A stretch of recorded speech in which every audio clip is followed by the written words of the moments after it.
a lost city beneath Egypt's pyramids. And it's incredibly large, bigger than the biggest target you can imagine. Underground chambers, passageways, and vertical structures. Scientists have no idea what purposes they serve. But let's start from the very beginning. Italian and Scottish scientists studying the Pyramid of Khafre discovered something that looked like secret tunnels under 3 pyramids. This find might change what we know about ancient Egypt. The expedition, called the Khafre Project, was led by Corrado Malunga from Pisa, Italy, and Filippo Biondi from the University of Strathclyde, Scotland. Their mission was to focus on exploring Khafre's pyramid, the second largest on the Giza plateau. Scientists uncovered a massive structure beneath the Pyramid of Khafre. Could it be an ancient Egyptian underground city? The experts analyzed the data they had and came to the conclusion that 8 large vertical structures could be hiding beneath, possibly wells or shafts. They extend a staggering 6,500 feet across. Imagine placing 2.5 Burj Khalifas on the ground, one after another, and you get the sheer size of this find. These shafts also plunge nearly 2,000 feet underground. Some of the deepest underground stations in the world are located at a mere 380 feet underground or so. These cylindrical shafts are surrounded by spiral paths. Picture some old Gothic castle. They're connected to 2 giant, weirdly shaped chambers. Are those cubes? Or possibly bowls?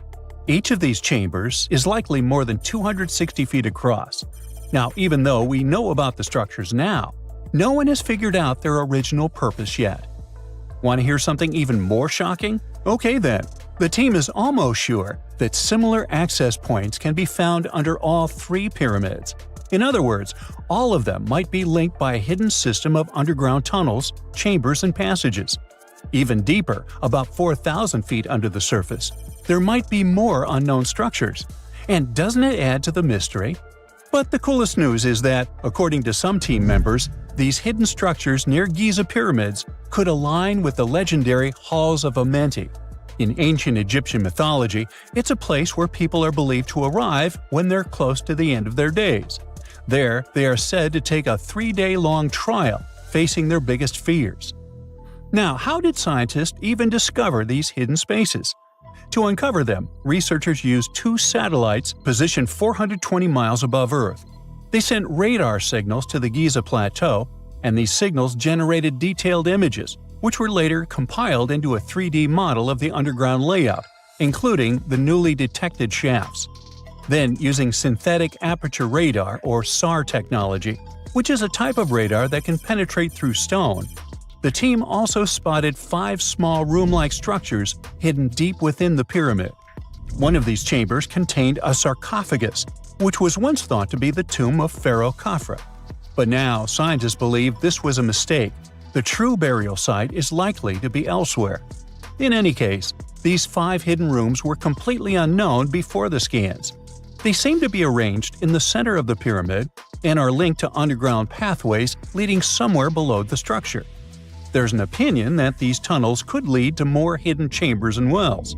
Some of them might be around 4,500 years old. Wow! What if they help us solve ancient civilization mysteries? Preliminary data suggests that all this underground space can be much more than a few empty chambers. There might be many more hidden structures near the Giza pyramids. How come?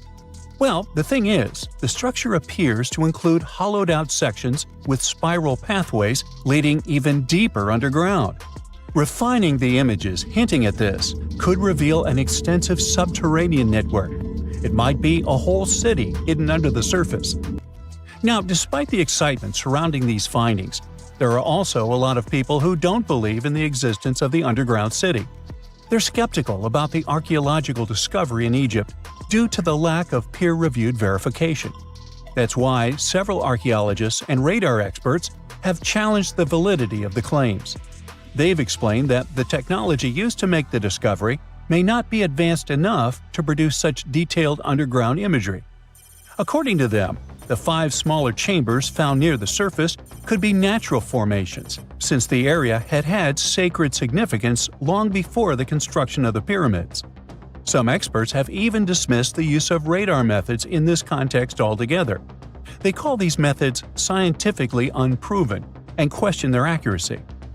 The discovery has also reignited discussions about ancient Egyptian myths and the possibility of hidden texts lying somewhere beneath the Giza pyramids. The layout of the newly detected underground chambers shares similarities with mythological accounts of the Hall of Records, a rumored chamber that could preserve early Egyptian wisdom.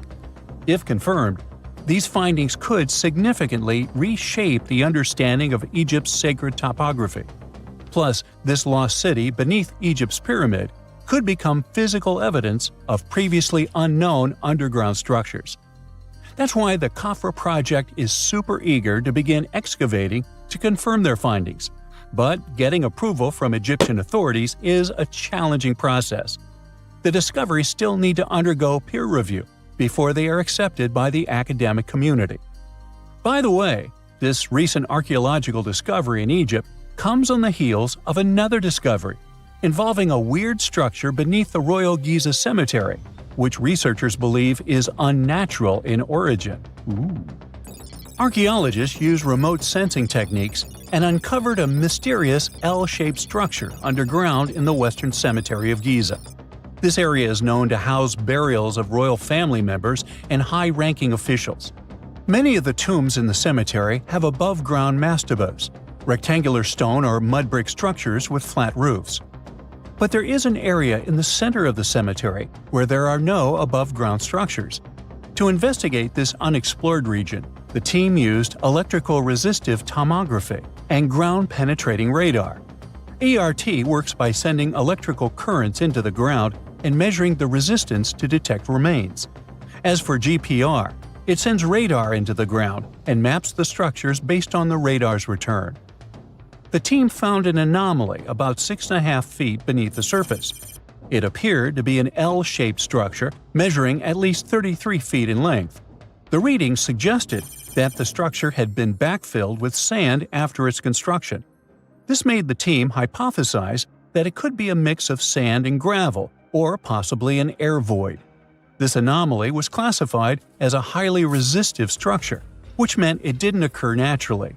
Motoyuki Sato, the study's lead author and professor at Tohoku University in Japan, claims that the structure is not a natural formation due to its sharp shape. Another weird thing about ancient Egyptian pyramids is that historians have long believed that they were built primarily for royals and high-status individuals who had the wealth and power to create such massive structures. However, new research from the archaeological site of Tombos in modern-day Sudan challenges this assumption. The thing is, Tombos' pyramid may have served as burial sites for low-status workers as well as elites. The hard-working members of ancient communities may have found their last resting place in some of the most visible monuments, including the pyramids. Located along the Nile River in the ancient region of Nubia, Tombos became part of Egypt after its conquest of the area around 1400 BCE. That's when Egypt established the site to strengthen its colonial control. Workers at Tombos built pyramids, but those were much more modest than the famous pyramids of Giza. The research team reanalyzed 110 human skeletons from Tombos, originally studied in 2012. In particular, they examined the entheses, the areas where tendons and ligaments attach to bones. Such an analysis can give us insights into the amount of physical labor a person performed.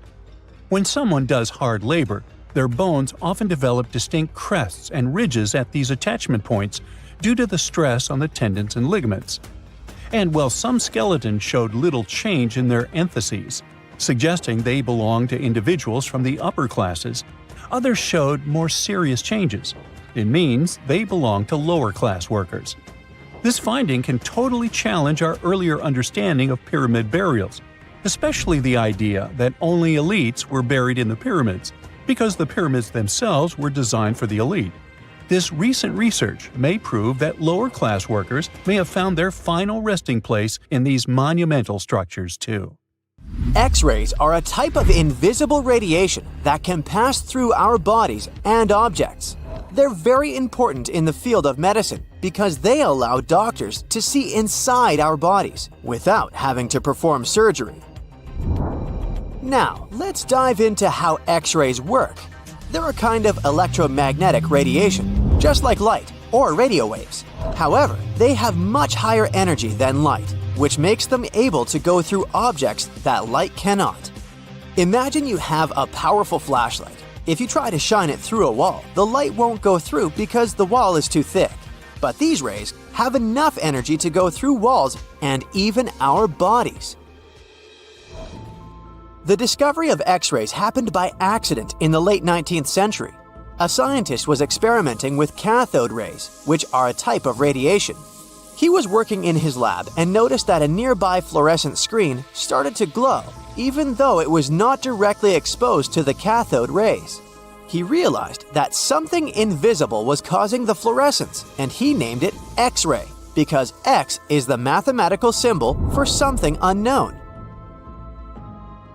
He continued experimenting with such rays and discovered that they could pass through many objects, like flesh and bones, but not through denser materials like metal. He also found that X-rays could create images on photographic plates, just like a camera takes pictures. The way this works is quite fascinating. Imagine you're standing in front of a bright light and you hold your hand in front of your face. Your hand blocks the light and you can't see through it. But if you place a sheet of tissue paper in front of your hand, some light will pass through, and you'll be able to see the outline of your hand. X-rays work in a similar way. When a doctor wants to take an X-ray of a part of your body, they will ask you to stand or lie down next to a machine. This device has a special plate that can capture the image. Let's say the doctor wants to further examine your arm. They will place the X-ray plate on one side of your arm and the machine on the other side. Then, the machine will produce a controlled burst of X-rays that pass through your arm. Remember how we talked about the tissue paper allowing some light to pass through? Well, in this case, some of those X-rays will go through your arm, while others will be absorbed or blocked by the denser parts of your body, like bones. The plate captures the X-rays that pass through your arm, and it creates an image. This image shows the bones and other structures inside your body, allowing the doctor to see if there are any problems or injuries. Now, you might be wondering why X-rays can pass through some things but not others. It has to do with the density and composition of the objects. Denser materials like bones absorb more X-rays, so they appear white in the image. So when you look at the result, you'll see your bones as white shapes. Other tissues like muscles and organs are less dense and allow some of those rays to pass through, so they appear as gray shadows. What if I told you there's a whole new way you can peek inside objects, but without using X-rays? I'm not talking about magic powers. Take a comfortable seat while I explain what Muography is. This fascinating scientific technique allows us to see inside objects and even beneath the Earth's surface using a special type of particle called a muon. These elementary particles are very similar to electrons, but they're much heavier. They are created high up in the Earth's atmosphere when cosmic rays, which are particles coming from space, collide with the air molecules. Now, muons are special because they can pierce through different materials. They can pass through rock, soil, and even buildings. Scientists realized this potential back in the 1950s when they were studying cosmic rays and noticed that some of the particles could pass through thick materials. The first muography experiments took place in the 60s. Specialists discovered that muons can be detected using special devices called muon detectors. These detectors are usually placed underground or in specially designed laboratories to shield them from other particles and background radiation. Now let's dive into how muography actually works. Imagine you have a large object, like a pyramid, a mountain, or even an ancient statue, and you want to see what's inside without damaging it. First, detectors are positioned around the object or in the area you want to examine. These detectors are sensitive to muons and can track their paths. When such a particle passes through a detector, it leaves a trace, like footprints in the sand. By collecting data from multiple detectors, scientists can reconstruct the paths. Here's where things get really cool. The Earth's atmosphere acts like a natural filter for muons. It turns out that the more massive an object is, the more particles it will block. So, if you have a large, dense object like a mountain, fewer muons will pass through it compared to a smaller, less dense object, like an empty box. This difference in the number of particles that reach the detectors can give us clues about what's inside the objects. Scientists use computer algorithms and mathematical techniques to analyze the data and create images. These images represent the density distribution of the object being studied. It's like creating a map that shows where the densest areas are and where there's gaps inside the object. The concept of muography is similar to using shadows to understand the shape and size of an object. Imagine you're standing in front of a bright light and you place your hand between the light source and a wall. You'll see a shadow of your hand on the wall. Based on the shape and size of the shadow, you can get an idea of what your hand looks like, even though you can't see it directly. This technique has been used to study various objects and structures. For example, scientists have used it to explore the inside of volcanoes and pyramids, and even to investigate the structure of mountains and the Earth's crust. With the help of this amazing technique, scientists have now uncovered new information about the Great Pyramid of Giza. They discovered something that had eluded tomb raiders for centuries. They found a hidden chamber. And guess what they named it? The Big Void. Yeah, I know, not the most creative name. They even used 3 different muon detection techniques just to be super sure that it was indeed a big, mysterious void inside the grandest pyramid of them all. Once news got out about this mind-boggling discovery, Egyptian authorities couldn't resist the temptation to explore further. So, they brought in an endoscope camera to confirm the existence of this epic void. So, they inserted a camera through one of the openings underneath the entrance, and voila! It revealed a corridor. More so, the corridor had a chevron ceiling. I can't help but imagine the ancient Egyptians using it as a cool dance floor. Another team of scientists decided to take another shot at scanning this newfound void. According to them, the Great Pyramid of Giza is a pioneer in the pyramid game. It used a technique called chevron to cover internal structures and keep them from collapsing. Now, why did the ancient Egyptians build this corridor and the grand void it leads to? One theory suggests that the corridor was built to relieve pressure inside the pyramid. Another theory says that the void could be a result of the pyramid's construction process. It could have been an internal ramp used to move roof blocks into position, and then it was left there or filled loosely with rubble. According to other enthusiastic explorers, there might be another burial chamber waiting to be discovered.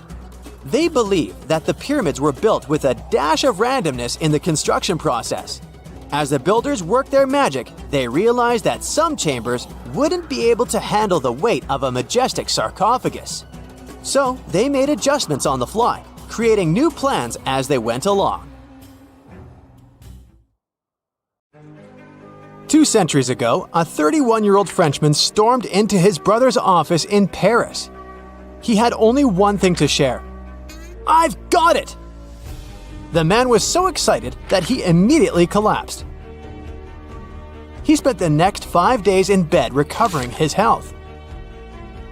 Who was this mysterious person, and why was he so thrilled? Jean-François Champollion made one of the greatest scientific breakthroughs in human history. He had cracked the code of Egyptian hieroglyphs.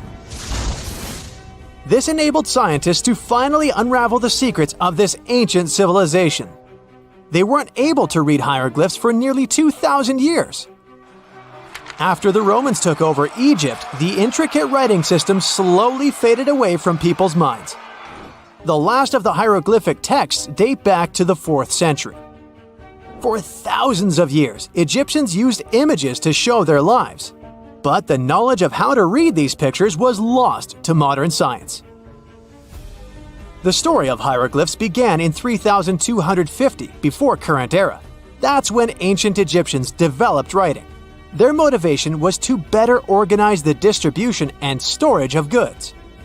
One of the earliest examples is a ceramic jar that had an inscription in black ink.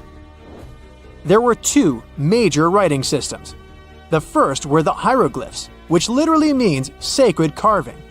Egyptians carved hieroglyphs in stone on temples, tombs, and similar monuments for 3,000 years. They present a system of pictorial texts. A pictograph is a picture or a drawing that stands for an idea of a word. It's a precursor to the true writing as we have it today. For example, when Egyptians wanted to write ibis, they would draw a small image of the bird. Hieroglyphs can be found on walls. They were a formal way of writing.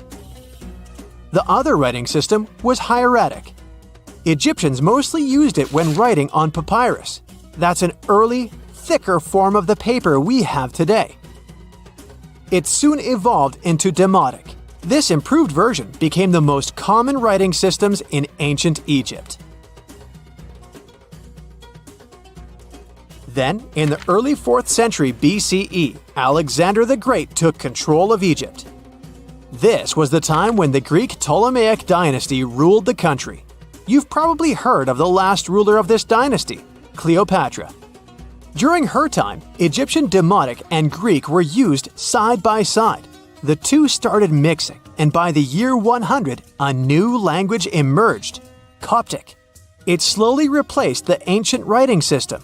Only Egyptian priests used hieroglyphs for the next couple of centuries, and then their meaning was lost to history. But not forever. Arabs were the first who tried to solve the mystery of the hieroglyphs. Medieval travelers came across these strange symbols and wanted to understand their meaning. They consulted speakers of Coptic and translated text from Greek and Latin into Arabic to break the code of the hieroglyphs. During the Renaissance, Europeans also became fascinated with the legacy of ancient Egypt.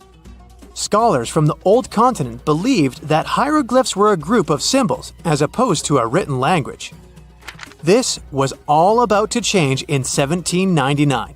A year earlier, Napoleon, the famous French ruler, arrived in Egypt. His subordinates constructed a fort that dated back to the 15th century.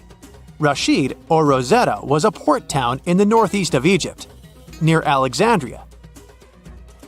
One section of the old fortification wall contained an interesting slab inside. The stone tablet was made of a granite-like rock. It was just 40 inches high and 30 inches wide. It contained 3 distinctive sections of text carved into it. The letters were in 3 scripts and 2 languages: hieroglyphs, demotic, and Greek. It was a fragment of a larger ancient stela. These are upright stone slabs that are used to dedicate to a person or an event, but the one from Rosetta was damaged. 2/3 of the hieroglyphic text on the top was missing. The bottom Greek text lacked a cornerstone. The only fully preserved section was the writing in demotic in the middle of the slab. It eventually ended up in the British Museum. The scientific community was intrigued, and the race was on to decipher it. Prints and casts of the slab went out all over Europe. Scholars already knew ancient Greek, so in theory, this shouldn't have been so hard. The first people who saw the Rosetta Stone thought the process would take 2 weeks. In the end, it took 2 decades. The main issue was the fact that hieroglyphs and spoken ancient Egyptian didn't have a connection anymore. Scientists didn't know what sounds the letters on the slab corresponded to. Imagine if English disappeared 1,000 years in the future. Then someone finds a tablet with the word dog. At first, they wouldn't know how to read the word or the individual letters. Even if they figured out how to pronounce the word, they wouldn't know its meaning. This is what linguists were dealing with in the case of the Rosetta Stone. The careful study of the artifact produced another find. The texts weren't direct translations of each other. They both described the same event, but in different words. It was like you saw a movie with 2 friends, and then all 3 of you wrote different reviews about it. The original text was probably in Greek, but the translators added extra words to make it sound more Egyptian. An English physician and physicist, Thomas Young, made the first great breakthrough. He knew that the name Ptolemy appeared several times in the text based on the Greek translation. This wasn't an Egyptian name, so it was impossible to represent it with a single image. The only way to spell out this Greek name was to use symbols that sound like it when produced. This is called transliteration, and we have it today as well. This is how foreign-sounding words are written down in Chinese or some Slavic languages. Young focused on sets of hieroglyphs in oval frames. These are called cartouches. He experimented a bit but finally discovered that one of them read, Ptolemy the Great. The individual hieroglyphs that made up this name corresponded to sounds needed to produce it. This is where our mysterious man from the beginning of the video enters the picture. Champollion picked up where Young left off. He knew Coptic, so the Frenchman was able to determine what many other hieroglyphs sounded like. The eureka moment was close. It came while he was studying a cartouche from a site dedicated to Ramses II. It had 4 symbols. The last 2 were the same. He determined this was the sound S. The first symbol was the sun. This is Ra or Re in Coptic.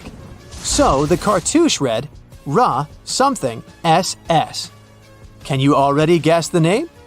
Of course, it's Ramses. This breakthrough finally cracked the code.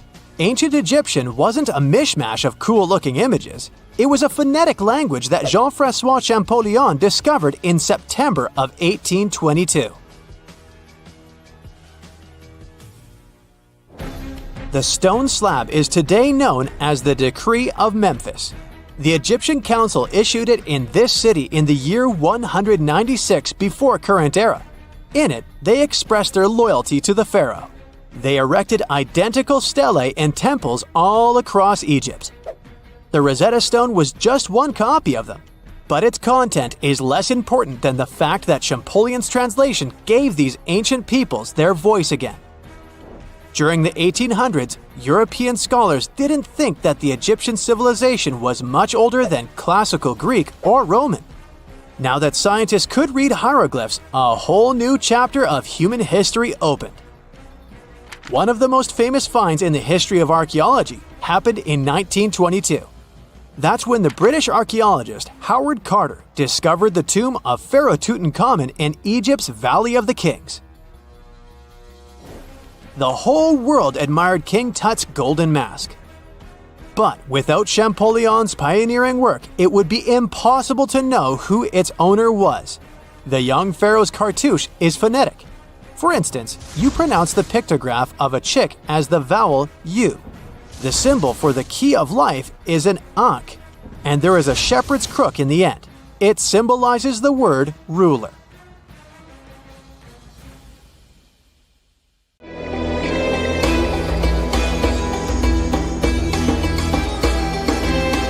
The Great Pyramid was created as the final resting place of ancient Egyptian monarch Khufu.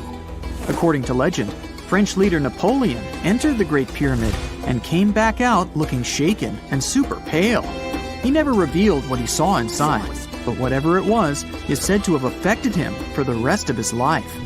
When Napoleon entered the pyramid, he would have walked through a super tight and ascending passageway. He'd then go through another passageway, known as the Great Chamber. This corridor would have been much taller than the previous one, and would have cobbles too. He'd then reach the King's Chamber, the centerpiece of the Great Pyramid, which was lined with huge blocks of granite. But it wouldn't have looked as grand as we might imagine. There are no hieroglyphics decorating its walls, as Egyptians only began decorating the burial chambers of pyramids much later on. The pharaoh's tombs deep inside the pyramid would have also been filled with treasures, from chunks of gold to the world's most expensive jewelry. But this would have all been looted a long time ago. The only thing that probably would have been left in there would have been a huge sarcophagus, which would have once contained the king's mummy. He'd also have to walk past the queen's chamber. This room most likely didn't hold any queens though, as pyramids were usually only built for one person. There are mysterious tunnels leading from here. To this day, no one is really sure what they're there for. And that's not the only mysterious and creepy thing Napoleon may have encountered, as stories of pharaohs leaving ancient curses on pyramids go way back.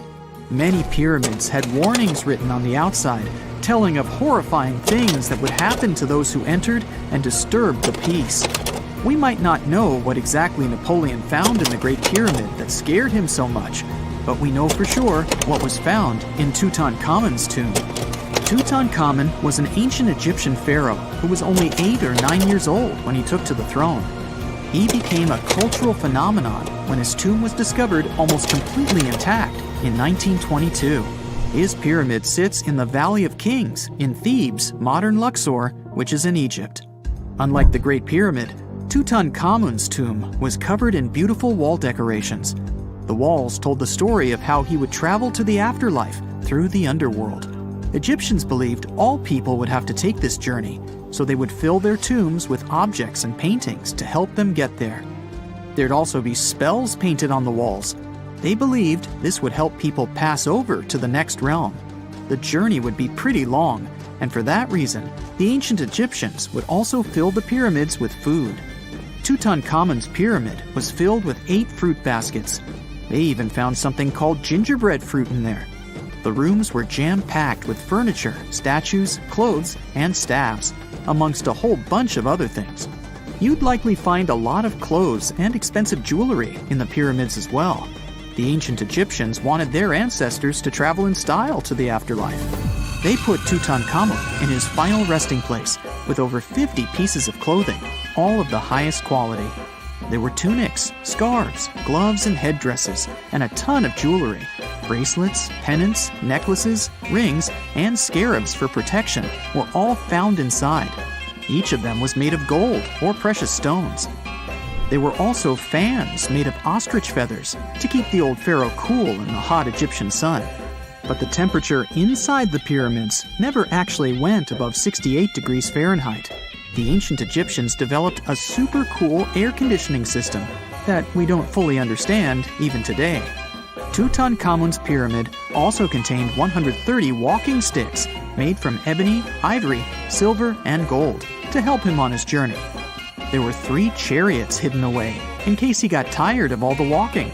They also put 11 boat paddles inside, but there was no sign of any boat.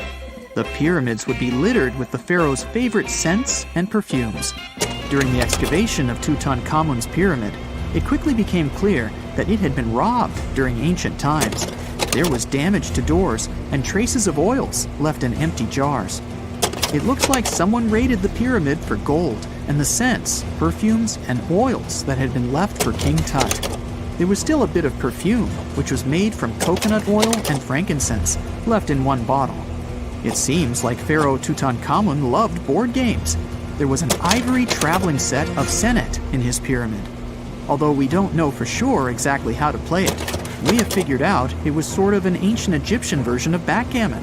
It looks like it was a 2-player game where the goal was to knock your opponent off the board. Not really sure who Tutankhamun's mummy was supposed to play with, though. The ancient Egyptians had some rituals that may seem pretty strange to us. For example, they used to shave their eyebrows off if they ever lost a cat. So it's not too surprising they put some really weird things inside pyramids. Archaeologists discovered a collection of mummified cats and scarab beetles in pyramids that date back more than 4,000 years. They were found in the pyramids of Saqqara, which is south of Cairo. They also found a bunch of makeup kits and mirrors inside.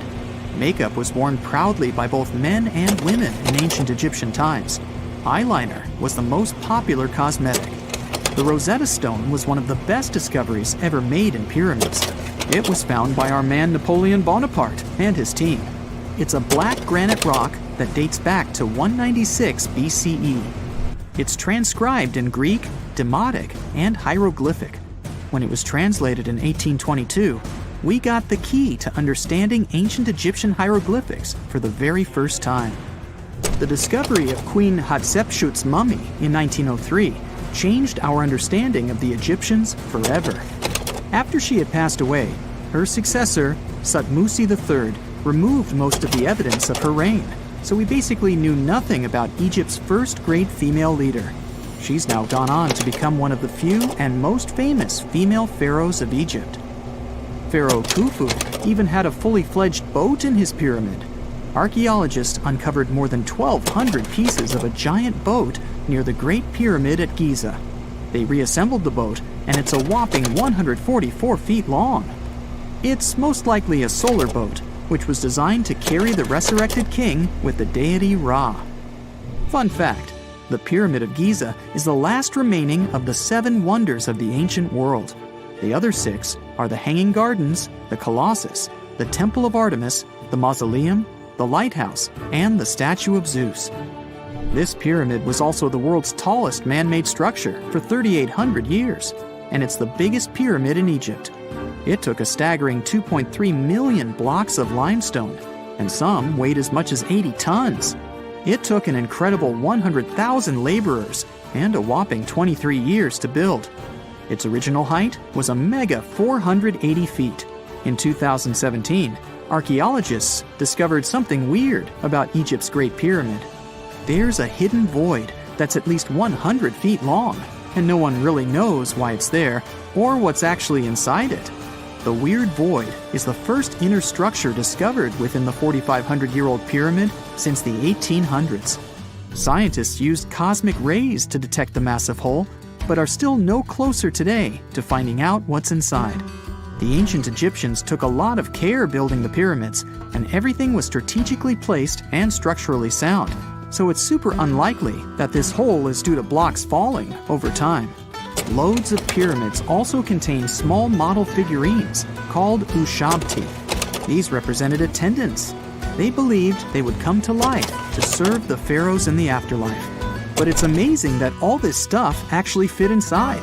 There isn't actually a huge amount of space inside the structures. It's mostly just rock. Something strange is lurking beneath the sands of Giza, and scientists have no idea what it is. Archaeologists just found a hidden structure near the Great Pyramid using advanced ground scanning technology. What's inside? Nobody knows, but excavations are already underway. The Great Pyramid of Giza is one of the most famous monuments on Earth, but it doesn't stand alone. It's surrounded by an ancient necropolis, a massive royal graveyard filled with tombs and monuments. They belong to pharaohs, nobles, and other high-ranking officials. Most of these tombs are above the ground. They're called mastabas, rectangular, flat-roofed tombs built from limestone or mud brick, and they've been studied for decades. But from old movies, we know that these weren't simple graves. They have deep vertical shafts leading to underground burial chambers, where the past was sealed away for eternity. And recently, archaeologists found one curious empty space in the cemetery, a completely unexplored patch of ground. No mastabas, no visible ruins, nada. For years they ignored it, but between 2021 and 2023, they decided to investigate. They didn't dig though. Instead, they used a technology that kind of acts like X-rays for the ground. These radars let scientists see the secrets hidden there. And there was something hidden beneath the sand, something deliberately buried and forgotten. A 2-part underground structure. One part was shallow and L-shaped. It's about 33 feet long and buried just 6.5 feet deep. But below that, a deeper, more mysterious anomaly, a structure completely different from anything else in the area. They called it a highly resistive anomaly, which means it's dense and solid, likely made of stone, sand, or even metal. And still, no one has a clue what's inside it. Now, it's clear that humans made the L shape. It wasn't formed by nature, and the shallower structure might have been an entrance to whatever is hidden below. But they only have some theories about what might be hidden there. It's also filled with sand and gravel. It was probably deliberately backfilled after its construction, perhaps to preserve this. Why? Well, we don't know yet. The archaeological team will need to excavate to understand what exactly this thing was and why it was built. The first guess is a lost burial chamber. Many tombs in Giza have underground burial sites, but most have clear surface markers. This one, for some reason, has nothing, but it could be one of them. The second guess is an ancient offering chapel. Egyptologists know that some chapels were built in this shape, but usually they were above ground, not buried like this. And finally, it might be something we've never seen before. If this turns out to be a new type of structure, it could rewrite what we know about the burials of pharaohs. The only way to know for sure is to dig it up, and that's exactly what's happening right now. Excavations are already underway. Archaeologists are racing against time to uncover the truth. But there's a real danger there too. Giza's fragile ancient structures need to be handled carefully. Otherwise, they could be damaged beyond repair. So all we can do is wait for the truth. Now, these tombs always held fascinating mysteries. Unfortunately, we'll never learn tons of these mysteries because of some relentless tomb robbers. Egyptian tombs were built to guard the bodies for eternity. But that absolutely didn't stop people from breaking in and stealing everything valuable inside. They've been bothering these ancient sites for thousands of years, starting way back in pharaohs' times. Many of the most famous tombs, including those in Giza, Saqqara, and the Valley of the Kings, were looted. It was a common practice in ancient Egypt. And they were serious about this whole thing. They dug secret tunnels to bypass traps and walls, bribed or threatened tomb workers to get inside knowledge, cracked open sarcophagi to grab gold, jewelry, and artifacts. And by the time modern archaeologists got to most of these tombs, they had already been picked clean. The reigning pharaohs got tired of this infuriating nonsense. The Valley of the Kings, the famous burial ground of Egyptian royalty, was supposed to be the ultimate safe zone. Tombs were built deep underground, hidden in the desert. Passages were sealed with giant stone blocks. False doors and traps were added to confuse thieves.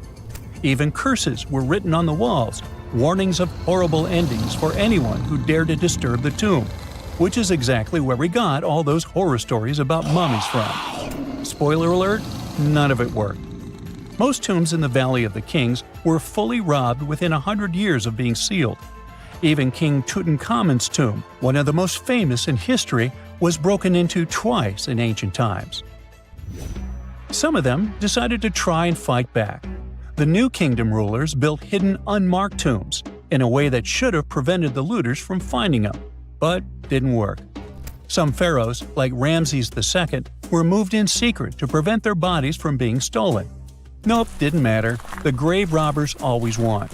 That's because tomb raiders weren't just random thieves. They were skilled, organized, and well-connected. They knew exactly where to look. Many were the ones who had built these sites in the first place, and they knew where the entrances were. If they couldn't smash through the doors, they'd dig through the walls, floors, and even ceilings to break inside. They also worked fast, often within a few years after the tombs were sealed, before anyone forgot where the valuable stuff was.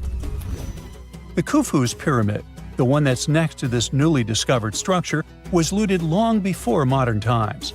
The one thing left inside when explorers got there? An empty granite box where the sarcophagus used to be. Unfortunately, it's not just about gold. History itself gets stolen during these raids. Ancient Egyptians wrote detailed records of what exactly and where they buried. So when archaeologists compare these lists to what's found, they can see what's missing, which is often everything valuable. Most artifacts don't end up in museums. They just disappear into private collections, where they can never be studied again. Which is, of course, completely unfair. In fact, a few countries have had enough and started passing laws to take historical artifacts back from private collectors. In Italy, if you own an ancient Roman artifact, you must prove you got it legally. China is actively hunting down stolen artifacts, and they must find ways to retrieve it back from the Western collectors. In Egypt, they passed new laws making it illegal for private citizens to own any ancient Egyptian artifacts at all. Other countries, like the US, the UK, Germany, or Switzerland, are completely fine with rich guys owning their history. The British Museum is built on looted things. European empires invaded half the planet and took whatever they wanted back home. Their museums are often full of such stolen artifacts, and unfortunately, they refuse to give most of them back. For example, the Rosetta Stone. It was taken from Egypt by Napoleon's army, then stolen again by the British after they beat the French. Egypt has been demanding to return for years, but they still can't get it back. Or the Parthenon marbles. These magnificent massive Greek structures were taken from the Parthenon in Athens by a British lord in the 19th century. Greece has been begging for them back ever since, but the UK doesn't feel like it. Not to mention tons of Mesoamerican artifacts scattered in various museums across the world. European explorers raided Mayan and Aztec temples, took statues, jewelry, and sacred objects, and now Mexico is fighting to get them back. Well, wouldn't it be surprising even if this mysterious underground chamber has somehow been looted already? But if it's a newly found place, could it be one of the few that escaped the hands of grave robbers? Could there still be ancient artifacts, untouched for 4,500 years? We can only hope that those guys didn't get there first. During the early 1920s, the world was mesmerized by King Tut. A British archaeologist, Howard Carter, discovered the young pharaoh's tomb in Egypt's Valley of the Kings, 1922. But the public wasn't only interested in gold and jewelry. The press wrote about the curse of the pharaohs, but was it true? Was an ancient curse really the reason everyone entering the pyramids lost their lives? At the time, this was the only explanation for a series of unexplained passings.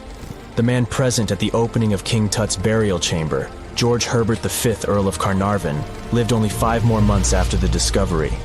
He had also sponsored the dig. In comes Sir Arthur Conan Doyle.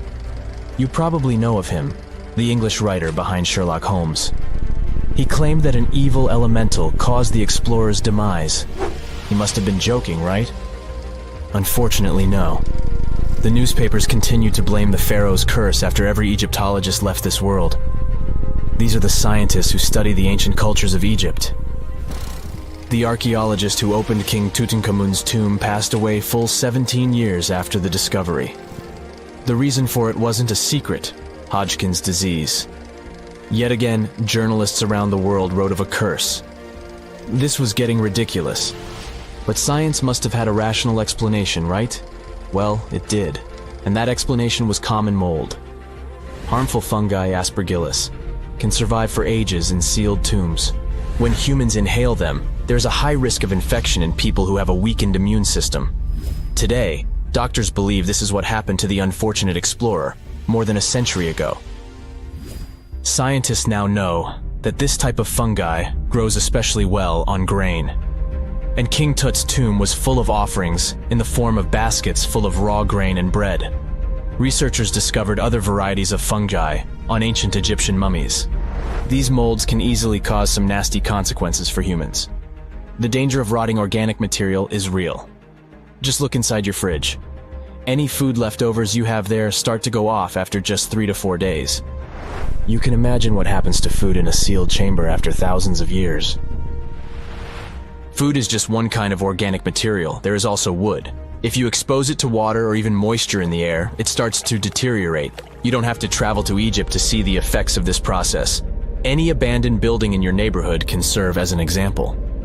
When a piece of wood gets wet and has no way of drying out, there is going to be damage. From fungi to wood-boring insects, the list is long. Rotten wood presents a huge structural issue. Beams and floor panels are all made of timber, so you better not go inside a failing building.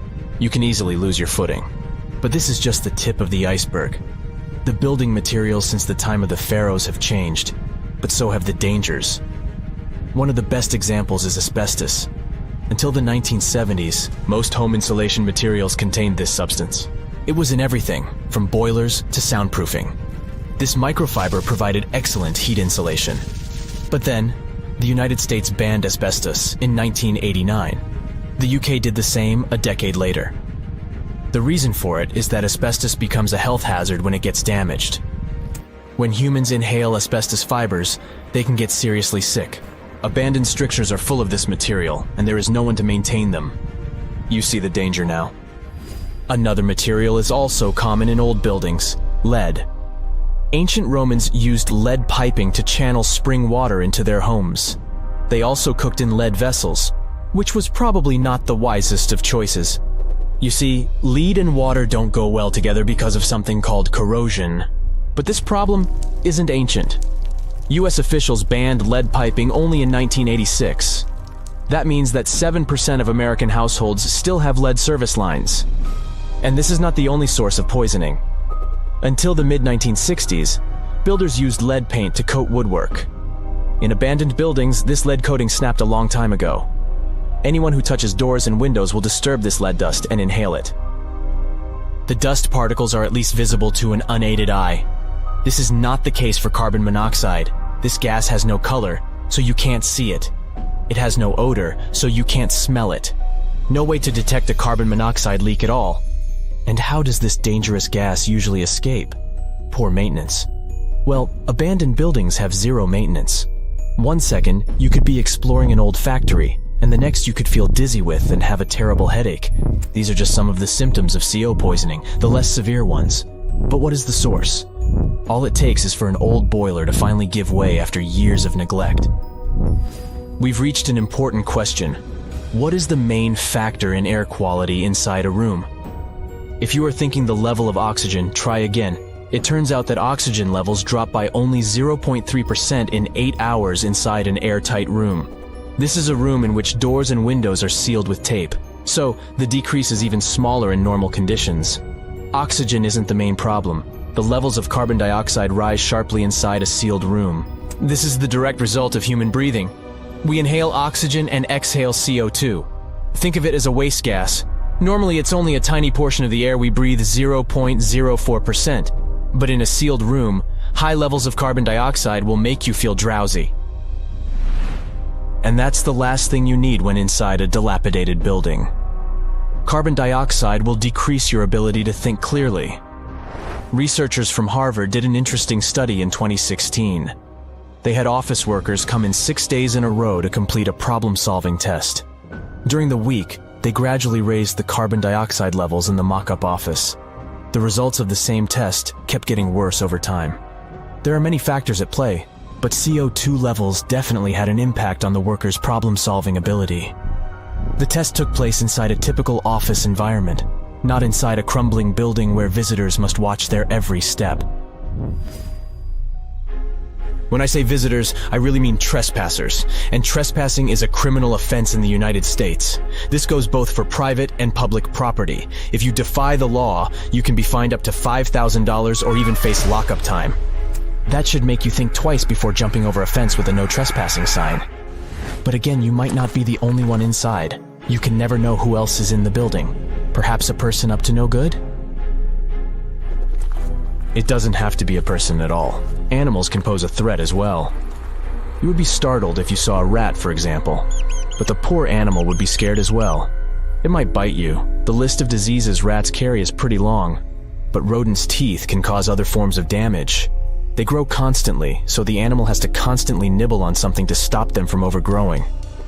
If you ever felt peckish at 1 a.m., you know the feeling. Electric cables are high on the rodents' menu. Abandoned buildings have plenty of those. Old wiring is dangerous on its own. Structures erected before 1984 often used wires made out of aluminum. Today, copper is the standard because an aluminum wire is 55 times more likely to catch on fire than a copper one. Flipping a switch in a rundown building can cost you your life. Be on alert for telltale signs that something is wrong. Lights that flicker, sparks from sockets, and the smell of smoke. And yeah, don't count on an earth cable to protect you from electrocution. Ground cables became standard only in the 1960s. Secant, cosine, tangent, sine, 3.14159. Yeah, that was the cheer we heard coming from the trigonometry club back in the day. For the rest of us in math class, terms such as sine, tangent, and pi were just bewildering. Who invented these and why? Was their only purpose to make it harder for students? Well, not quite. Trigonometry was invented by the ancient Egyptians. They needed this knowledge to construct pyramids, and they did a pretty good job too. The Great Pyramid in Giza still stands today, some 4,500 years after it was built. No recalls either. So let's get out of that classroom and on a journey through time to reveal the secrets behind the ancient Egyptians' precision. Here you are, standing on the Great Pyramid's construction site, some 9 miles from Cairo. Well, the city still isn't there, as you're surrounded only by the desert and teams of construction workers. They're transporting large stone blocks weighing 2.5 tons each. They're inside a wooden sled that sits on large rollers. A crew of 8 men rolls these blocks along the ground. You immediately think of the rollers on a supermarket cash register. The principle is exactly the same, but the scale is greater, much greater. Scientists estimate that the Egyptians used 2.3 million such blocks in the Great Pyramid alone. And the block in front of you is one of the lighter ones. The heaviest of them weighed up to 15 tons. But where did all these blocks come from? Most of them originated from quarries around Giza. It's not that impressive, you think. But wait until you hear how ancient engineers transported the granite used in construction over 500 miles to the pyramid. There were no railways or highways back then, but the mighty Nile was always there. Researchers even believe that the Egyptians dug a canal to connect the Nile directly to the pyramid's construction site. All they had to do then was to wait for the flood season to begin, and voila! The rising water levels floated the heavy stone blocks for them. But how did they lift the enormous stones on dry land to stack them up to the top? Did they use oversized cranes? Well, ancient Egyptians worked around this problem, literally speaking. One of the workers is now pointing to the giant ramp going around the pyramid they're building. This is how a mountain road zigzags its way to the top. If the ramp went directly to the top of the pyramid, then workers couldn't pull the stone blocks along it. It would be too steep. Scientists have calculated that 8% could be the maximum incline. So ancient Egyptians just extended the ramp around the pyramid. Again, these are all theories, as the ramp could have been inside the pyramid, as some researchers suggest. The exact building method is still a mystery, guarded by the Sphinx. That's its real name, right? Wrong. As the Great Sphinx is just the statue's alias. You know, the name writers take when they want to hide their true identity, or a singer's stage name. The Sphinx's real name, translated from Egyptian, means Horus in the horizon. That was the name for the Egyptian deity of the sky. The trail of mystery doesn't end there. As a man walks past you with a bucket of paint, he's going to add a touch of color to the Great Sphinx. Researchers found specks of this red color next to its ear. That was some strong paint, as it survived for thousands of years. You are now standing straight in front of the Sphinx. You look up. It's very tall, right? 66 feet to be precise. Now resist the urge to take a selfie. You can do it. Now you notice something else. It looks like the Sphinx is in the center of a giant triangle in the back. That's one side of the Great Pyramid. And no, your eyes are not playing tricks on you. The Sphinx really does sit in the center of the pyramid's lateral face. Here's where math comes in handy. A pyramid has 4 sides, called lateral faces. There's also a 5th face, the base, but that's not visible. It's, wait for it, face down. The Sphinx has one last mystery to reveal: its age. Scientists agree that Pharaoh Khafre built the Sphinx. He ruled after his father, who had built a great pyramid nearby. So both structures were finished around the same time. Let's talk about numbers again. You've heard of Cleopatra, the Egyptian princess described as a woman of great beauty. Hello? She saw the pyramids, but she lived closer to the time of the first iPhone than the time of the people who built the pyramids. Fascinating, right? You can see thousands of people around you. They're working hard to build the pharaoh's tomb. But how many of them are there exactly? One Greek philosopher estimated there were as many as 100,000 workers. Seems like an okay number for such an enormous structure, but it can't be true. Science simply can't back up this number. Egyptologists put the total number of workers at 30,000.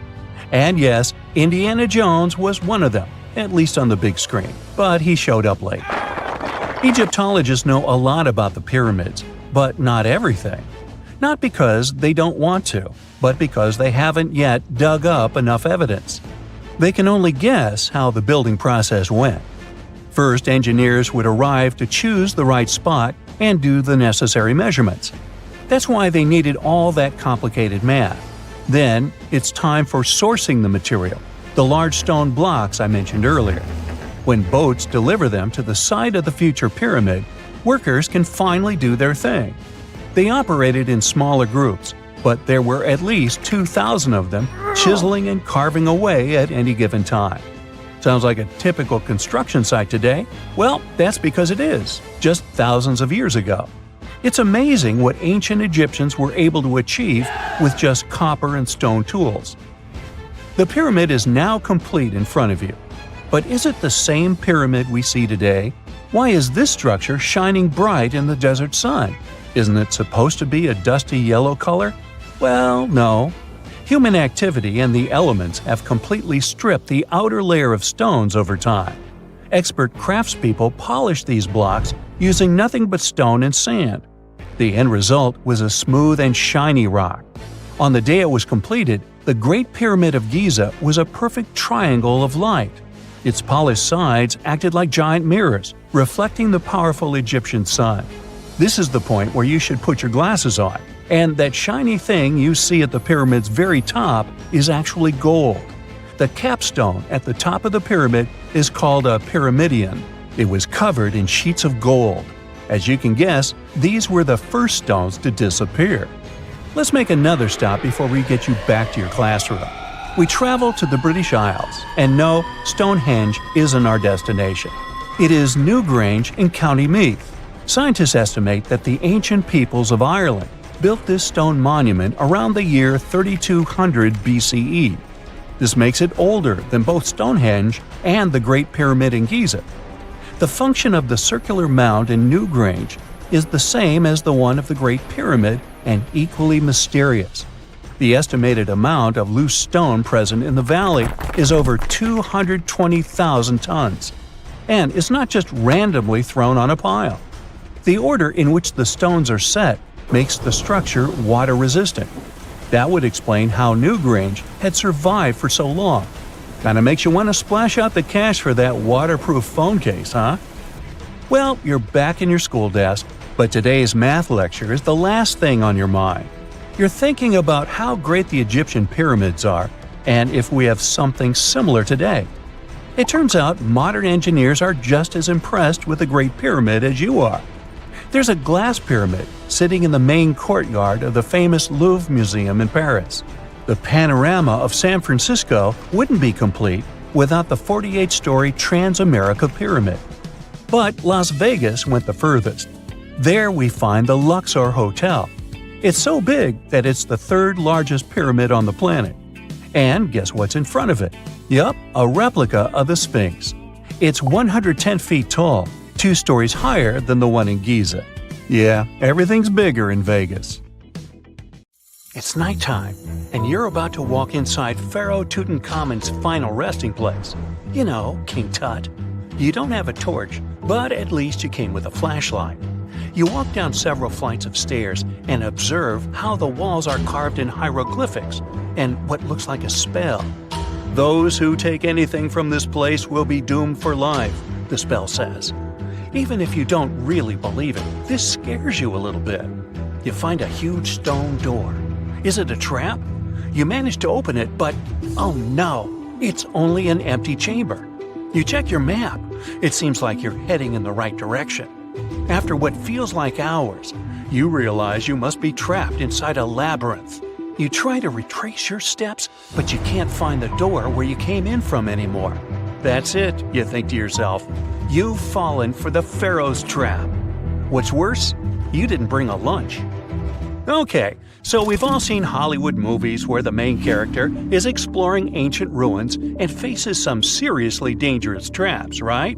We've been told Egyptian royalty protected their final resting places with venomous scorpions and snakes, sliding doors that will trap you for life, and giant rolling boulders that will crush anyone on their paths.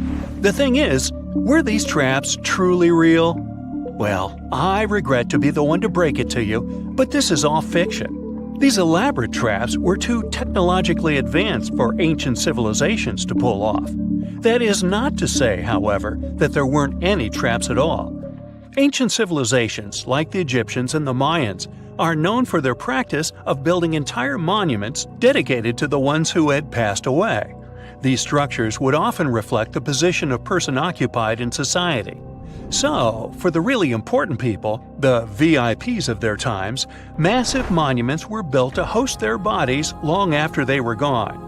Some of these civilizations believed that a person's life would continue on the other side of the veil. For that reason, a person would be buried together with the belongings of their current life. If they had a lot of money and power and stuff, that meant their resting places would be filled with riches and gold. Now imagine if you lived in ancient Egypt and you knew exactly where all the pharaohs' tombs were located and had heard rumors of the amount of wealth kept in these places. Maybe you would be tempted to go check it out, right? We're talking about large rooms filled from floor to ceiling with golden artifacts, jewels, and even money. I mean, it does sound tempting.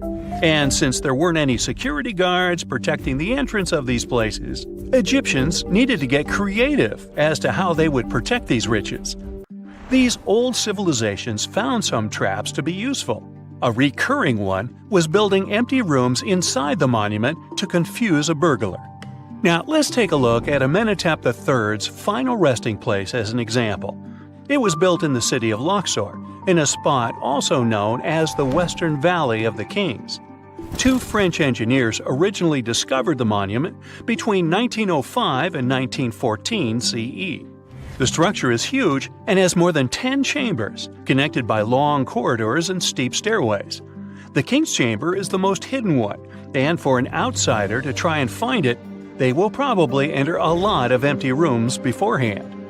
Other pharaohs tried to protect their riches by commissioning monuments with false doors concealing pits that were up to 20 feet deep.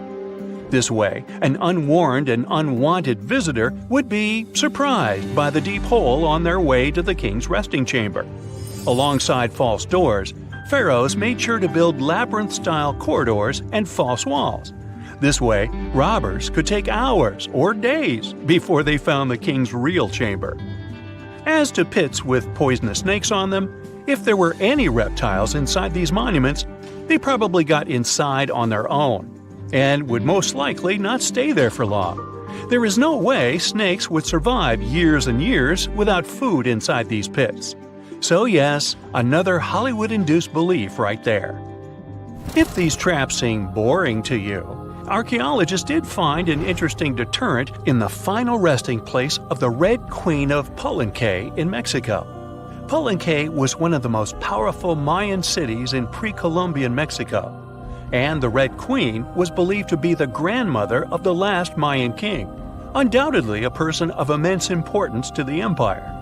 In her honor, a huge monument was built to keep her body after her passing. The discovery of the tomb itself was already thrilling. Archaeologists found an ancient monument when digging at the site back in 1994. The first thing they found was a room with a hidden door. Once they opened the door, they discovered a long corridor. Finally, at the end of this corridor was the Queen's chamber. The team of archaeologists was beyond excited to unearth this chamber with the mummy of the Queen herself still inside it. They found her to be accompanied by her pearls, jade shells, and expensive rocks. But as the team explored the remains, they saw something rather strange. The room was filled with a red-colored powder. Researchers knew that the color red was important to the Mayan people, and that much of their clothing and buildings were decorated with this color. But they didn't understand why the queen was buried with this unknown red substance. After they took a sample back with them for further analysis, they discovered that the red powder was Cinnabar, a very dangerous mineral. This powder, when inhaled, can cause, shall we say, severe health damage to a person. The team concluded that this could only be a trap for anyone trying to steal her riches. Okay, so dangerous powders might have worked as the most intense traps we've seen until now. But perhaps the cheapest way to keep out unwanted visitors was to advertise spells written out all over the monument. We'd probably laugh at these today, but back in the day, they were more or less effective. Spells usually said that the person who took anything from that place would meet a tragic fate. Some spells said that robbers would lose their houses in big fires or terrible floods. Other spells said burglars would have incurable and undiagnosed health issues, but they weren't really enough to stop people from taking any gold. There are some stories surrounding how these spells might have been real. One of them is from the famous British Egyptologist Howard Carter, the one responsible for unearthing Pharaoh Tutankhamen's resting place in the 1920s. After months of unsuccessful digging, Carter discovered the tomb's existence by chance. He found the entrance to a stairway right beneath the soil where he had been searching all those months. With the help of a team, he cleared the piles of sand blocking the stairs and discovered a doorway. The door had several royal symbols carved into it, and Carter knew this could only mean a very important person had been buried there. And he was right. With a chisel, he made a hole in the top left-hand corner of the doorway and lit his vision with the help of a candle. He couldn't believe what he was seeing, the reflection of several golden and jeweled items crowding the chamber before him. Lost for 3,000 years, Carter had just discovered the final resting place of King Tut. But the story didn't finish here. This discovery was accompanied by a series of unfortunate events that led people to believe it had something to do with the pharaoh's spell. Carter himself mysteriously passed away just a few years later, and some of his assistants lost their houses in floods, just like one of the spells threatened. Some say it's just coincidental, as there's no real proof of these things being connected. Well, what do you think? Was this an effective trap after all? You have heard about Nikola Tesla. You have definitely heard about the Great Pyramids in Egypt. But what if I told you that Tesla may have probably uncovered the ancient mysteries surrounding the pyramids? Wait, what? Is this a crossover episode? Nope. It's highly probable that the secrets of the pyramids are hidden in plain sight.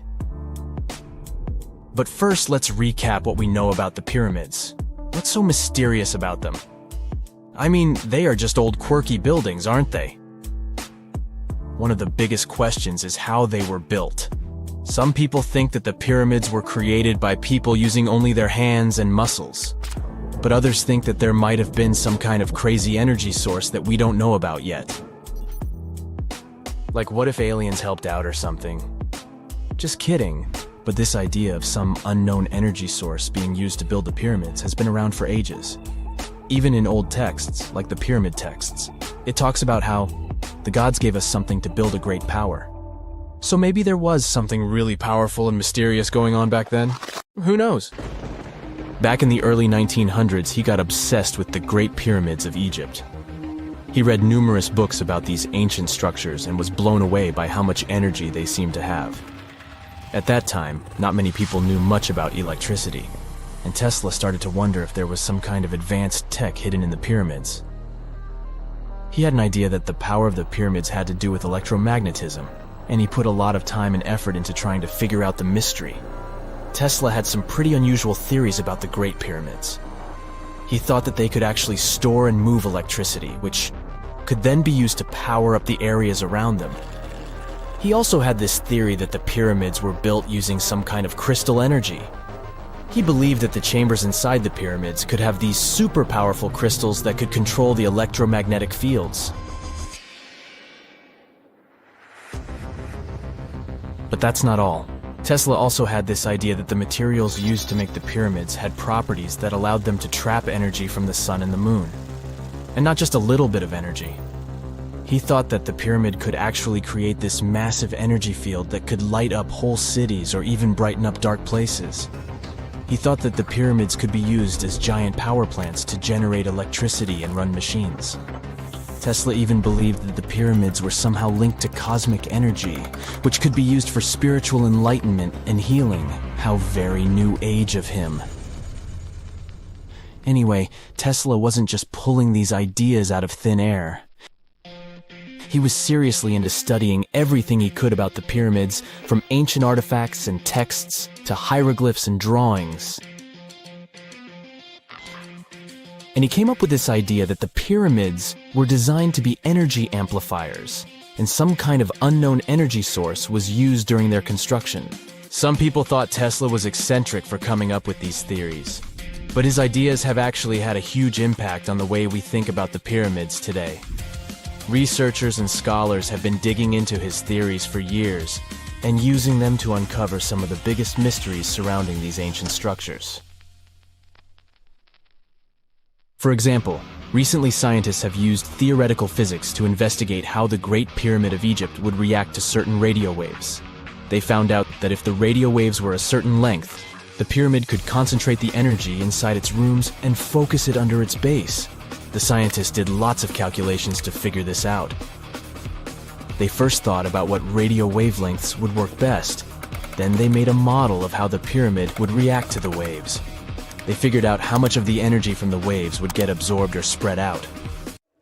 Lastly, they checked how the energy would move around inside the pyramid when the waves hit it. To help explain all of this, the scientists used something called multipole analysis. This is when you take a complicated object and break it down into simpler parts. Then you can see how each part interacts with the energy that's coming in. It's like taking apart a puzzle to see how each piece fits together. The researchers are interested in how all of this can be used in the future. They want to make really tiny particles that can do the same thing as the pyramid, but with light. By changing the size, shape, and the material of these particles, they can control how the light moves around them.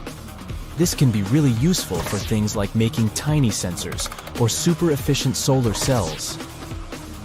The scientists had to make some guesses when they were doing their research. They assumed that there weren't any hidden spaces inside the pyramid, and that the material used to build it was all the same. But even with these guesses, they still made some pretty impressive discoveries. But the pyramid study is not the only proof that Tesla was ahead of his time. There are more Tesla's projects that seemed unrealistic at the time, but that scientists and enthusiasts reevaluate and try to implement today. Let's talk about Tesla's most ambitious project, the Warden Cliff Transmission Tower. Back in 1900, Tesla was already a big shot when it came to electrical engineering in America. People were blown away by his amazing inventions and the fact that he managed to outdo Thomas Edison in the battle of currents. However, Tesla wasn't content to rest on his laurels. He decided to embark on his most ambitious project yet, the transmission tower at Warden Cliff. It was built between 1901 and 1905, and it was based on one of Tesla's breakthrough ideas. He had a vision to make the impossible possible by creating a global wireless communication system. It would use Earth itself as a conductor, transmitting music, news, stock market reports, secured military communications, and even facsimile images. Does it sound familiar? Right, it sounds just like the internet that we use today, only without the use of any wires. But Tesla had a much bigger dream in mind: to transmit power wirelessly. He already proved that high-frequency signals could be sent without any wires using his Tesla coil transformers, and this sparked his obsession with wireless energy transmission. His vision was to not only transform the way we communicate, but also to find a way to transfer power currents globally by tapping into the Earth's natural energy. Tesla believed that there was an abundance of free energy all around us that could be used for humanity's benefit. In 1899, he conducted some top-secret experiments and got convinced that it was possible to transmit electrical power through the Earth's upper atmosphere. This is actually how the Warden Cliff Tower was created.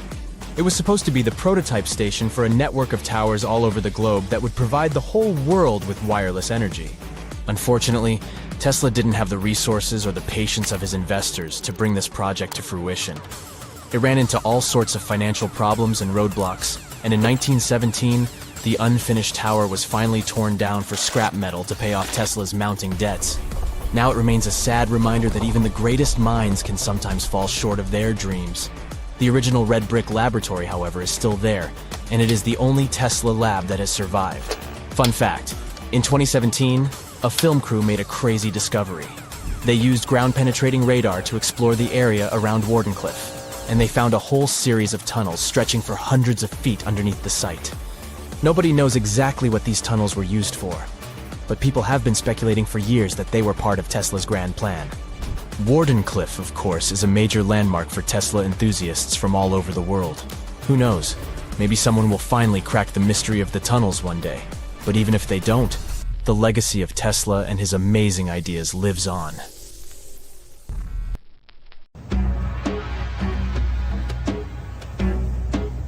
This is not a dune set. This is a very real desert in Niger. Jado was probably built by the nomadic Sao people and is filled with ksars, which are fortified houses made of salt and clay, with giant walls and secret passages. Located deep in the desert, it was once a vital stop for trans-Saharan caravans, but is now a hotspot for smugglers and bandits. The site has been off-limits since 2002 due to its dangers. The origin of the ksars remain a mystery. No archaeological studies have been conducted, leaving many questions unanswered. Even today, shifting sands reveal and conceal parts of these ancient ruins, fueling local speculation about what might still be hidden beneath the desert. Speaking of connective tunnels, scientists were blown away by the discovery of lava tubes in Saudi Arabia. These underground passages form when molten lava cools down. Researchers believe that ancient nomadic groups may have utilized these tunnels to survive the super harsh desert climates.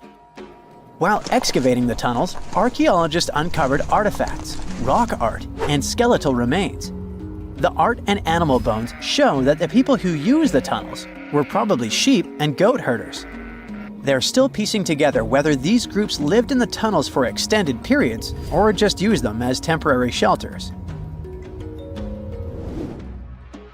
The Great Pyramid of Giza has been standing for thousands of years, but it's still hiding secrets. Using special scanning technology, scientists found two hidden structures under an ancient burial ground. The first is a shallow L-shaped structure, and below it is a much larger space that could be a final resting place or a chamber. The smaller structure was filled with sand on purpose, while the deeper one might be an empty chamber. Experts believe the two are connected, possibly as an entrance leading to a secret chamber. This is big news because it might give us some more insight into who built the pyramids and why. The world is full of ancient writing, but some messages refuse to give up their secrets, like the mystery of the Bash Plemi tablet. This unusual stone, pulled from a lake in Georgia, is covered in symbols no one can read. Even with modern technology, experts are completely stumped. The tablet is about the size of a book, with 60 symbols carefully carved into its surface, but 39 of them don't match any known language. Some resemble scripts from ancient civilizations in the Middle East, India, and Egypt, but none are an exact match. To make things even trickier, part of the tablet is broken off, meaning a piece of the puzzle is missing forever. To rule out a hoax, scientists studied the tablet closely. They confirmed it's made of vesicular basalt, an extremely tough local rock. Whoever carved these symbols must have been really skilled. Based on similar archaeological finds, experts believe the tablet could date back thousands of years, possibly to the late Bronze or early Iron Age. Some symbols repeat, which could mean they're numbers. Maybe it's an inventory list, a record of battles, or even an offering to the deities. Until someone cracks the code, the Bash Plemi tablet remains an unsolved mystery from the depths of history. Experts are still stumped with what this Minoan disc might mean. The Phaistos disc is one of the most mysterious finds from the Minoan civilization. This 6-inch clay object, discovered in 1908, has strange spiral markings that no one has fully decoded yet. The disc has 241 symbols on both sides, showing everything from people and animals to tools and plants. Experts have come up with many theories about what the symbols mean. Some think it's an early form of Greek. Others suggest it's a prayer or a hymn. And some even believe it could be a letter from a king in Anatolia to a Greek ruler. Let's see who will be the first to figure this out. It's always a fun day at an archaeologist's office when they find something as big as a 2,000-year-old marble head. A French archaeologist mission went digging inside an old medieval house near Alexandria in Egypt and found a statue's head depicting an old, possibly ill man. This statue dates from the last Egyptian dynasty before it became part of the Roman Empire, and the site where it was found is associated with the likes of Cleopatra and Mark Antony. For archaeologists, even the smallest finds at this site means a lot. You've heard of Lucy, right? The Australopithecus that was an early ancestor for us humans. Well, scientists found some of her species' footprints somewhere in Tanzania. The so-called Laetoli footprints are over 3 million years old. The trail stretched 88 feet and has about 70 footprints, left behind when a bunch of early humans walked across some wet volcanic ash. What's cool is that these early humans were already walking on 2 feet, like us, not all hunched over like apes. The close spacing of the prints shows they probably had short legs and a shorter stride than we do today. In an ancient Egyptian temple, archaeologists uncovered a shrine unlike any other. A place dedicated to falcons and 2 mysterious deities. One deity had a falcon's head, while the other wore a crown with a sun disk and cow horns. But the most baffling discovery was an inscription that read, "It is improper to boil a head in here." At the heart of the shrine, there are 15 headless falcons carefully arranged on a pedestal, likely as offerings to the falcon-headed deity. One theory suggests the birds were boiled first, perhaps to pluck their feathers, before being placed in the shrine, following the strange rule carved into stone. Archaeologists also found a 13-inch iron harpoon nearby. Its true purpose remains unknown, although the shrine also held remains of fish, mammals, and bird eggs, suggesting that the rituals may have included feasting. And speaking of ancient Egypt, meet Hathor. Scientists named her after the ancient Egyptian deity of motherhood, music, and singing. This wooden statue, housed at the Metropolitan Museum of Art, was thought to be just a beautiful artifact, until a surprising secret was uncovered. Using an X-ray machine, experts found a mechanical operating system inside it, with pulleys and axles connecting her shoulder to her left leg. When activated, the system made her hand raise and lower, an engineering marvel from over 3,000 years ago. The statue was created during Egypt's Middle Kingdom, around 1800 BCE, and is often compared to 19th century automata due to its advanced design. It's believed the statue was used in religious ceremonies, symbolizing Hathor's role in dance and music. An unexpected discovery happened in northern Kuwait, where a Kuwaiti-Polish team uncovered a mysterious 7,500-year-old statue.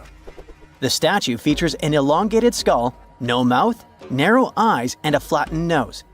This feature is thought to be an Ophidian figurine, named after the Greek word for snake, and it was likely made by the Ubaid culture, a civilization known for their pottery skills.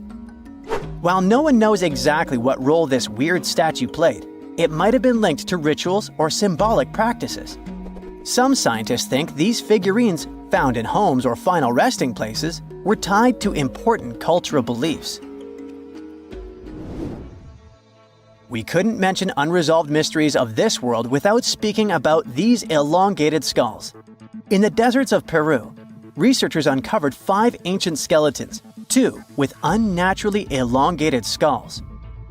While head shaping was common in many cultures, these skulls defy explanation. Local legends tell tales of the so-called Gentiles, a mysterious race banished underground by the powerful deities. Some say this is what the skulls represent. Others think this is some type of genetic anomaly, which was confirmed after finding an infant skull, too large to be artificially shaped. Consider the Great Pyramids. one of the original 7 wonders of the world and the only one that still exists today. Did you know that the pyramids of Giza weren't the only pyramids out there? And they weren't even the first ones. First, there were the pretty good pyramids, but they didn't catch on. Nah, I made that up. Back to the story. In ancient Egypt, it was believed that kings were chosen by gods to serve on earth as their mediators.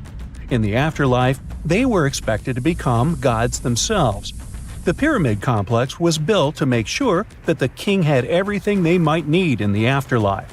The complex included the pyramid, a palace, and temples. The tomb in the pyramid, where the king was buried, was filled with many things they might need, like furniture, food, and gold vessels. Actually, the first pyramid had been built 80 years before the first pyramid of Giza appeared. Overall, there were around 100 of them. Some weren't finished though, since the construction took a while and not every pharaoh lived long enough to see the end of the construction. And now let's talk about the construction itself. The biggest of the pyramids of Giza is as tall as a 40-story building. So how on earth did they manage to build a structure that massive 5,000 years ago, long before machines and other equipment appeared? Well, let's figure it out. So Pharaoh Khufu ascended the throne around 2575 BCE, and his architects started the construction of the oldest and biggest of the pyramids of Giza. He figured that over 2 million limestone blocks had to be used to build the pyramid, each weighing around 2.5 tons, around the weight of a rhino. The architect wanted to finish the construction in 20 years. To make it possible, a stone had to be carried and pushed into place every 4 minutes, 24 hours a day, 7 days a week, and 365 days a year, except leap year. So obviously, a lot of workers were needed to make it happen. Many believe that it was enslaved people who worked at the pyramid's construction site, but that's not true. Workers came from all over Egypt to contribute to the project. All in all, around 25,000 of them. The Egyptians were doing all kinds of work, starting with manual labor and crafting tools to administrative work. They all worked around 10 hours a day. They were housed and well fed, and they were overall living a more comfortable life than an average Egyptian could afford at that time. Supposedly, the builders lived in a nearby temporary city and were a highly organized community with a strong leader. The pyramids seemed to be designed to align with the points on a compass, and their sides symbolized the rays of the sun. But back at that time, there were no compasses. Ancient Egyptians figured out the directions themselves and with amazing precision. To align the pyramids, they used 2 constellations. The construction site was arranged on the west bank of the Nile River. This also had a symbolic meaning. Just like the sun sets in the west, life sets in the west as well. The second pyramid of Giza was for Khufu's son, Pharaoh Khafre. It's a bit smaller, but this one has the famous noseless statue of the Sphinx. Of course, originally it had a nose. I would tell you what happened to it, but it's still a mystery, and no one knows for sure. Sphinxes have the body of a lion and the head of a human. They were considered guardians of important areas. This famous Sphinx, also pronounced Sphinx, has the head of Pharaoh Khafre and is guarding his pyramid, facing the sunrise. The Sphinx is one of the biggest and oldest statues in the world. Originally, it not only had a nose, but was also painted. Scientists have discovered traces of the red color of its face. So, most likely, the Sphinx was painted red. There are also remains of yellow and blue color on its body. The statue definitely wasn't boring. Till around 1800, the Sphinx was buried up to its shoulders until an adventurer with a team of 160 men dug it out. But let's get back to the construction. The workers, of course, needed stone blocks. There were 2 main places where people could get these stones.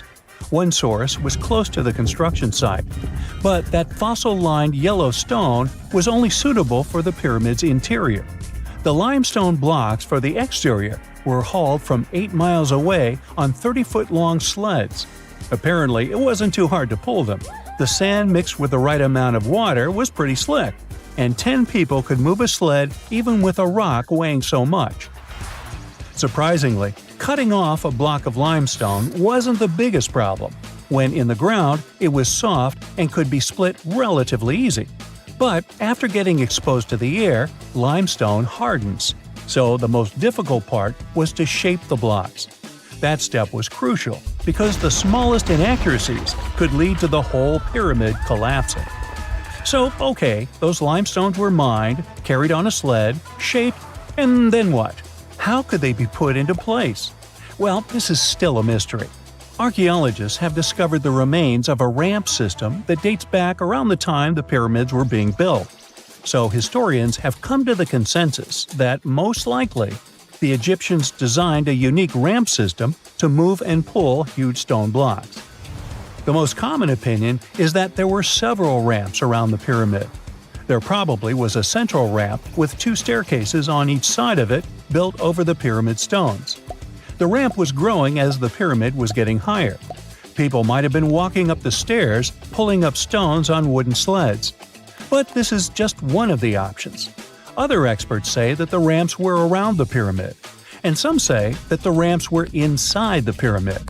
Maybe we will never know for sure, and it'll forever remain a mystery. The exterior limestone of the pyramid was polished with sand and stone until it gleamed. On top, there was a gold and silver capstone, which glimmered over Egypt like a second sun. So, that's how it was 5,000 years ago. Now, about the interior. Surprisingly, there's not much inside the pyramid. Most of it is just solid stone with very little open space. But let's take a quick look inside. From the entrance, there are 2 stairways, one going down and the other going up. They take us to the chambers. There are 3 of them inside. Now, why is that? Apparently, throughout the whole construction, a burial chamber had to be prepared at all times, just in case a pharaoh kicked the bucket before the construction ended. So, separate chambers were built one after another as the construction progressed. The last of them was the main one. It's called the King's Chamber. It's the one where Khufu is resting.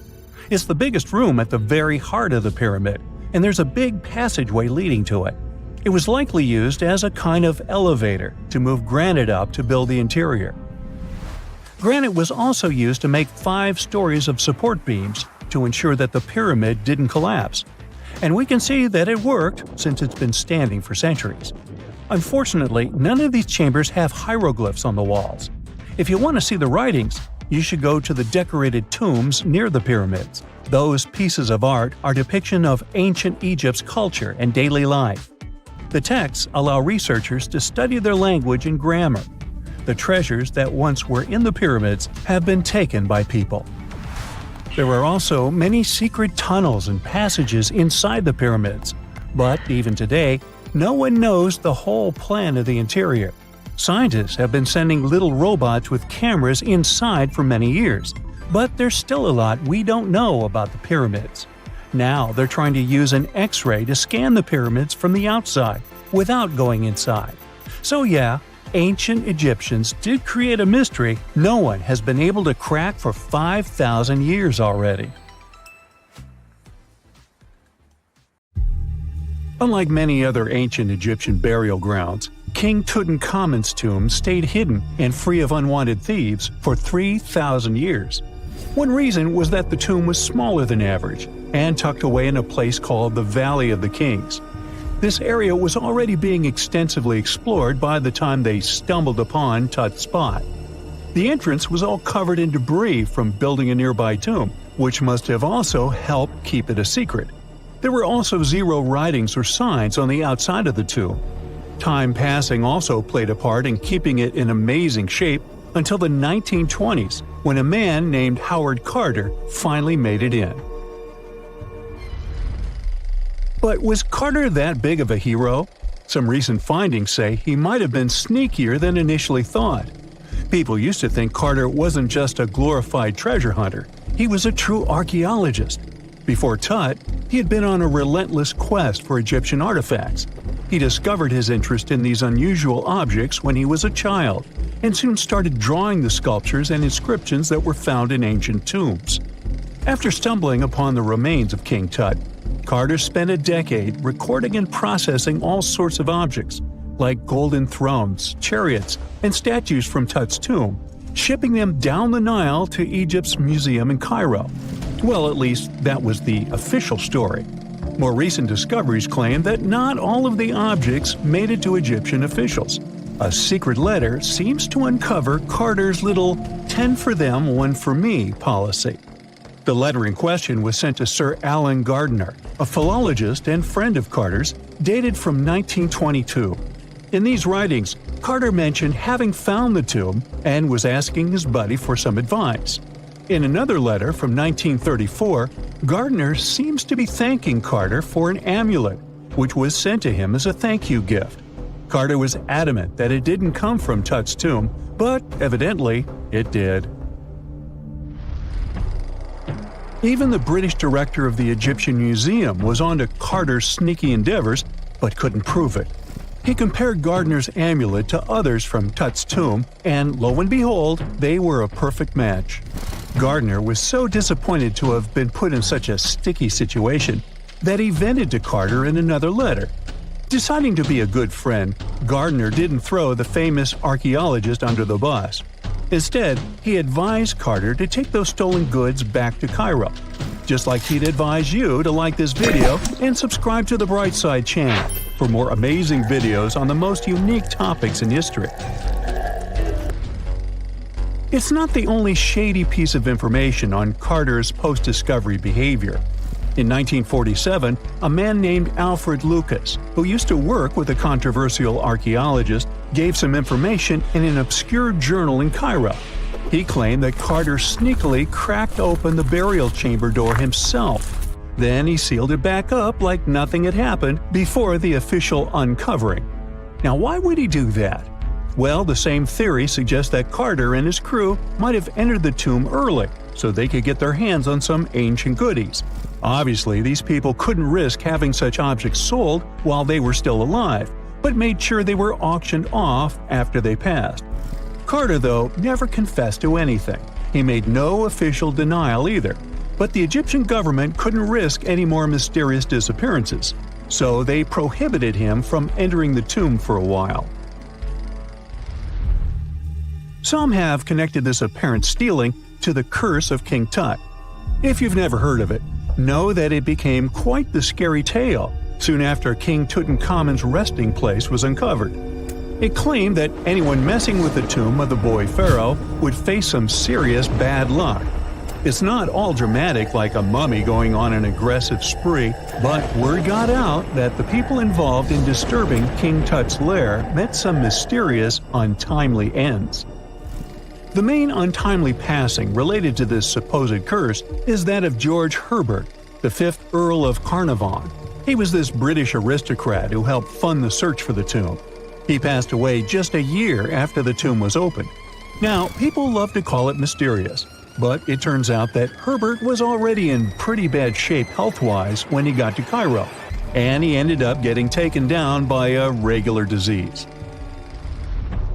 Now, let's talk numbers. There were a lot of people linked to this tomb opening: security guards, archaeologists, and supporting staff. And sure, a few of them did pass not long after the tomb started receiving visitors. As much as we'd like this curse to be true for the sake of, good storytelling, statistically, if you have a bunch of people connected to opening a tomb, you'd expect some passings just by random chance. The average lifespan for those supposedly targeted by the ancient curse was more than 20 years after the spell was supposed to kick in. Herbert's daughter even lived until the 1980s, that's half a century later. And Howard Carter himself lived until 1935, a solid 16 years after the big reveal. Some have suggested that the whole curse was nothing more than a careful PR strategy. You see, when Tut's tomb was found, Howard Carter wanted to make a priority out of keeping nosy reporters away, so he might have come up with a curse hanging over anyone entering the boy king's resting place. But what was stolen from King Tut's tomb anyway? Well, some jewelry to begin with. It might have been snatched by Howard Carter himself, according to a French specialist. He did some intensive research by looking at old pictures taken from inside the tomb back in the 1920s. He compared those images to various objects from museums and auction houses. He soon started to piece together the whereabouts of some of Tut's jewelry. First up, there's this collar that used to be on Tut's chest. It was all broken into pieces, and some parts went via Carter to the Nelson Atkins Museum in Missouri. Meanwhile, other bits ended up on a necklace owned by some unnamed people who tried to sell it in 2015 but failed. Even the Nelson Atkins Museum agrees, as they've confirmed the information on their website. Then there's a headdress piece. Some beads from it that once belonged to Tut apparently got stolen by Carter too. They were also strung into a necklace and are now being held at the St. Louis Art Museum. Another fancy collar made out of glazed ceramic magic spent some time at the Met, far away in New York. Thankfully, it was sent back to Egypt a bit over a decade ago. This seems to have been, as you'd expect by now, also stolen by Carter. Missing artifacts aside, King Tut still gave a ton of amazing objects that helped us learn more about this incredible ancient culture. Starting with the famous burial mask. It's this massive 21-inch gold art piece with semi-precious stones and glass paste. It weighs 22 pounds and showcases the boy pharaoh with a long beard and a headdress with a cobra and vulture. On the back, there's this spell from an important ancient Egyptian spiritual book that's supposed to make sure it works just as well in the afterlife. Tut was also apparently a board game enthusiast. They found 4 board games in his tomb, some made of ivory. Archaeologists also found a pair of gold sandals, though you'd imagine they were more for show than for comfort. In fact, the pharaoh probably never wore them in his lifetime. Now, speaking of fashion items, it turns out Tut was quite the fancy ruler. They even found a mannequin in his tomb that was used to pick out, adjust, and store his outfits and jewelry. The boy king seemed to have also enjoyed some music, based on the 2 trumpets historians found in his tomb. Though they were played back in 1935 in a BBC broadcast, the instruments are today considered too fragile to be maneuvered. Imagine working 7 days a week on a large-scale construction site. You, along with thousands of others, carry millions of stone blocks and put them on top of each other according to a complex system. You work without modern construction equipment. You have no air conditioning or constant access to water. It's so hot outside that you can fry eggs on the road. You've been building the pyramid for decades, and now, when it's finally done, you enjoy the result of the colossal work of thousands of people. You're looking at a giant cultural monument of global value that will freeze in time and amaze people for tens of thousands of years. A few thousand years have passed. People in the 21st century see the pyramids and are like, wow, I can't believe humans have built this.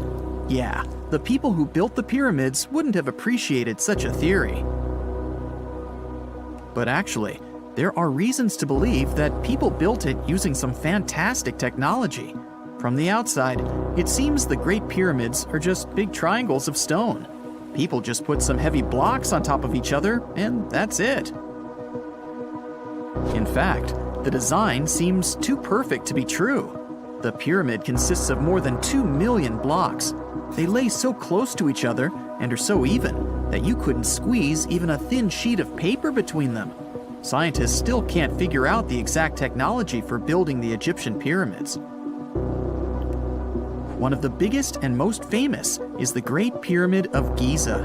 This huge construction, well known all over the world, has one big secret. There should be a capstone on top of the pyramid. It's a triangular-shaped stone block, a small pyramid on top of a huge one. It's also called a pyramidion. The builders of ancient Egypt made it out of granite and limestone and covered it with gold. No records or old drawings prove that there was a pyramidion at the top of the Great Pyramid of Giza. But there's another ancient Egyptian structure with such a triangle, the Red Pyramid. It was built before the Great One, and its capstone has survived to this day. Archaeologists have found and reconstructed it. But where could the capstone of the Great Pyramid be? It's a mystery that still has no answer. Some are sure that some thieves have stolen it from the top. Maybe they just climbed up and pushed the pyramidion down. It makes perfect sense. The capstone was probably the most valuable element of the pyramid. Many scientists and archaeologists still don't know its exact purpose. Some believe that this peak covered with gold glorified the pharaohs. The capstone reflected moonlight at night and illuminated the entire space around it. During the day, the capstone reflected sunlight with its shiny surface. You could have noticed it from afar. The top of the pyramid was a kind of guiding star for lost travelers. All other stone blocks of the pyramid consist of limestone. People polished them to make them look shiny. In the past, they were even glowing and reflected light.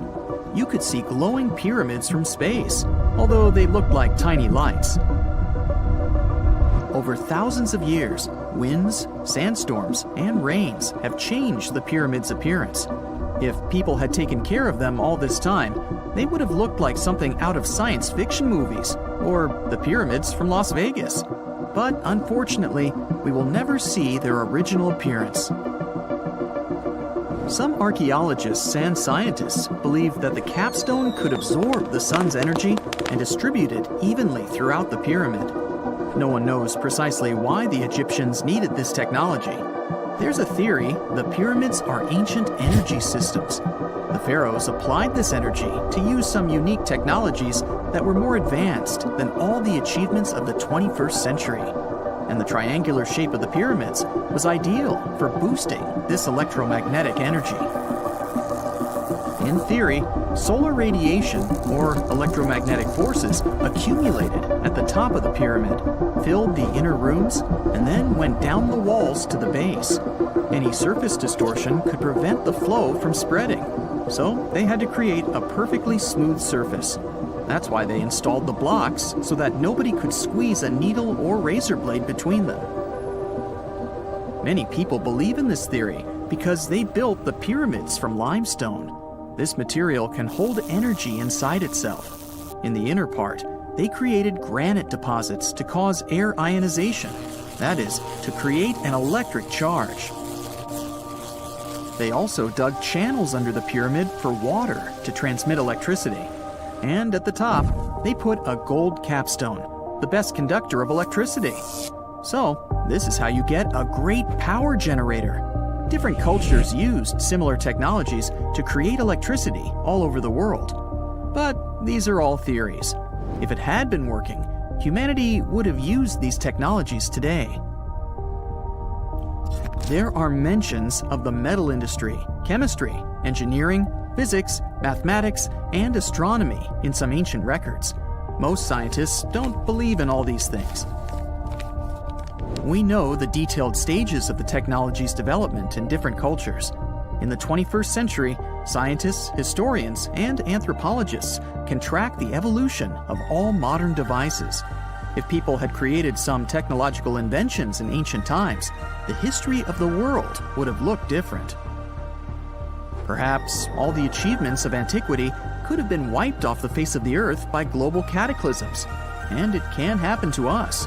Just imagine how people would dig up a laptop in 5,000 years. Perhaps they wouldn't understand what kind of device it is. Another Egyptian wonder surrounded by mystery is the statue of the Sphinx. The Egyptians carved it out of a single massive piece of limestone about 4.5 thousand years ago. But scientists still don't know the exact date of its construction or who built it. People painted the Sphinx in different colors, so it looked much brighter and more vivid in the distant past. It was shining just like the Great Pyramids. Anyway, time hasn't only changed its appearance, but its name too. Initially, the Egyptians called it Hor-Mekhet. The Greeks renamed it the Sphinx about a few hundred years after it had been built. The Sphinx emphasized the greatness of the rulers of Egypt. It also performed a symbolic function of a watchdog guarding the tomb of the pharaoh and the paths leading to it. This version sounds realistic, since archaeologists have discovered many secret entrances at the foot of the Sphinx. Perhaps these rooms and intricate tunnels lead to underground halls with treasures. And treasures don't always mean gold and jewelry. According to legends and theories, the Sphinx guards the Hall of Records, the storage of all humankind's knowledge. The information about the ancient mythical state of Atlantis could be there. You can find many detailed maps of the internal dungeons of the Sphinx on the internet. They show structures 12 stories deep under the statue. It looks like a small city filled with gold, scrolls of knowledge, and various ancient artifacts. But don't believe all these maps. These are just theories. Several thousand years have passed, but people have very little information about it. Archaeologists know that there are still many strange and exciting things about the Sphinx that are still undiscovered. Some locals are afraid to research because they believe they can awaken something terrible from the underground depths. Therefore, it's mostly scientists from other countries who conduct the excavations. In 1998, scientists discovered strange tunnels leading to empty rooms under the Sphinx. They realized that some people tried to get there through tunnels in the past, and maybe those people took all the treasures that were there. One of the legends says that some powerful artifact lays beneath the Sphinx. Its technology can change the whole world, but the locals are hiding it because it can damage the planet. Some believe that you can find evidence of unknown technologies painted on the granite walls in the pharaoh's tombs. But most likely, these paintings and signs tell us the myths and legends of ancient Egypt. But what if Egyptian symbols and drawings are detailed instructions for using ancient technologies? What if the locals that lived at that time thought, people in the future won't be able to get energy themselves. Let's leave some detailed instructions for them. Anyway, there are many riddles and theories. In reality, the search for answers is a dangerous undertaking, since it's not easy to get into the underground halls.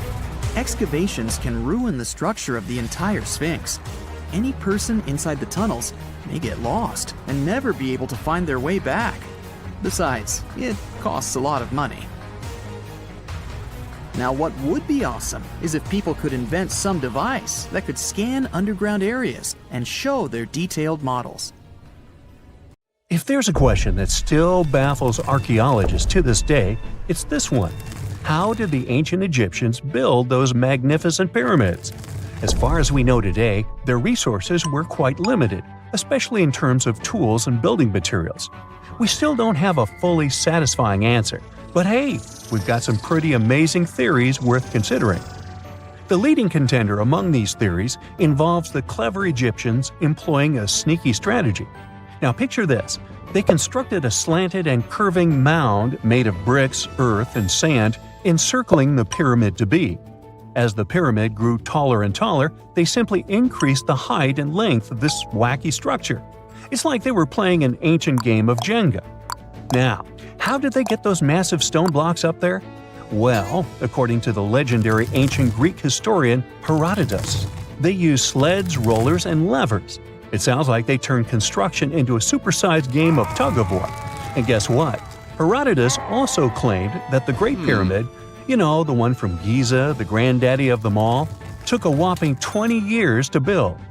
There's more. Herodotus also dropped a mind-boggling number on us. 100,000 men were supposedly involved in this pyramid extravaganza. Did they hire the entire Egyptian population? Well, it might not be as far-fetched as it sounds. These men were probably mostly farmers, so they probably focused on the pyramids when there wasn't much work to be done in the fields. Like during the flood season of the Nile River. Obviously, specialists in the archaeological community had something to add to this theory. By the late 20th century, they discovered some evidence that suggests the workforce might have been smaller and more permanent than previously thought. Instead of a massive army of 100,000 pyramid builders, they proposed that a modest crew of around 20,000 workers, accompanied by support personnel like bakers, physicians, and even spiritual leaders, could have gotten the job done. There was also this theory that claimed that the pyramids were actually built from the top downward. It suggested that these colossal structures were nothing more than isolated hills used as quarries.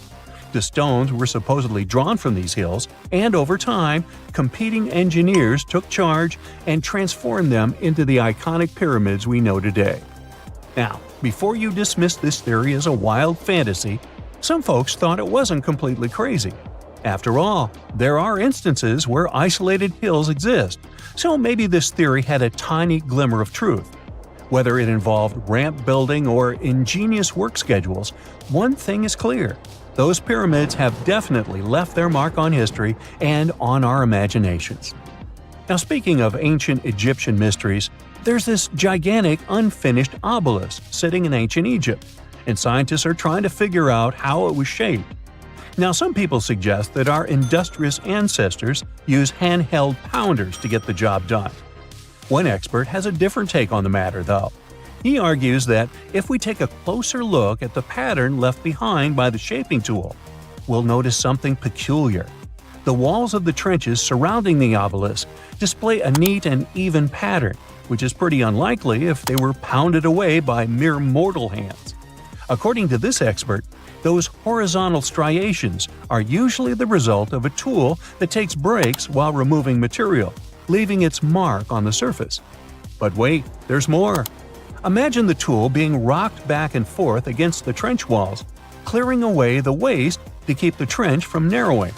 Well, in that case, the tool might have left some funky horizontal striations where it was pressed against the sidewall. This sounds like some fancy technology at play, don't you think? And guess what? The dynastic Egyptians probably didn't have access to that kind of know-how. Another famous Egyptologist from way back also uncovered a bunch of core drills during his adventures. Although the actual drill bits are missing, his collection houses these particular core remnants made of limestone, alabaster, and even granite. These constructions aren't the only amazing thing the ancient Egyptians left behind, though. As it turns out, the Egyptians were the genius minds behind the creation of the handheld mirror. Yeah, that little mirror you use every day to check yourself out. But here's the twist. These mirrors are like pieces of art. They were decorated with inscriptions and figures. But that's not all. The Egyptians had a serious concern with their appearance. They knew the importance of personal hygiene and looking fabulous. So, in their quest for pearly whites, they invented toothbrushes and toothpaste. Dental problems were pretty common back then, and their smiles weren't exactly all white. Dentistry wasn't their strongest suit, you see. Maybe their minds were distracted by all that pyramid building. So that doesn't mean those ancient toothpaste recipes weren't amazing. One delightful concoction included rock salt, mint, dried iris petals, and pepper. Some brave dentists in the 21st century tried it out, and it worked pretty well. Ground-up ash was also used in another recipe to create a tooth cleansing paste. Mint was missing, so that didn't do much for their breath. That's when the genius Egyptians came up with the world's first breath mints. They made tablets from heated spices like cinnamon, and they mixed it with honey. Now, let's shift gears to home decor, Egyptian style. They surely took ornamentation to the next level. While the concept of decorating furniture started in Mesopotamia, the Egyptians cranked it up a notch. They went all out with different colors of ink and even developed various weights of paper. Oh, and let's not forget about those cute little area rugs we all have in our homes today. Guess who came up with the idea? Yep, the Egyptians. They used the versatile papyrus plant to make those cozy rugs.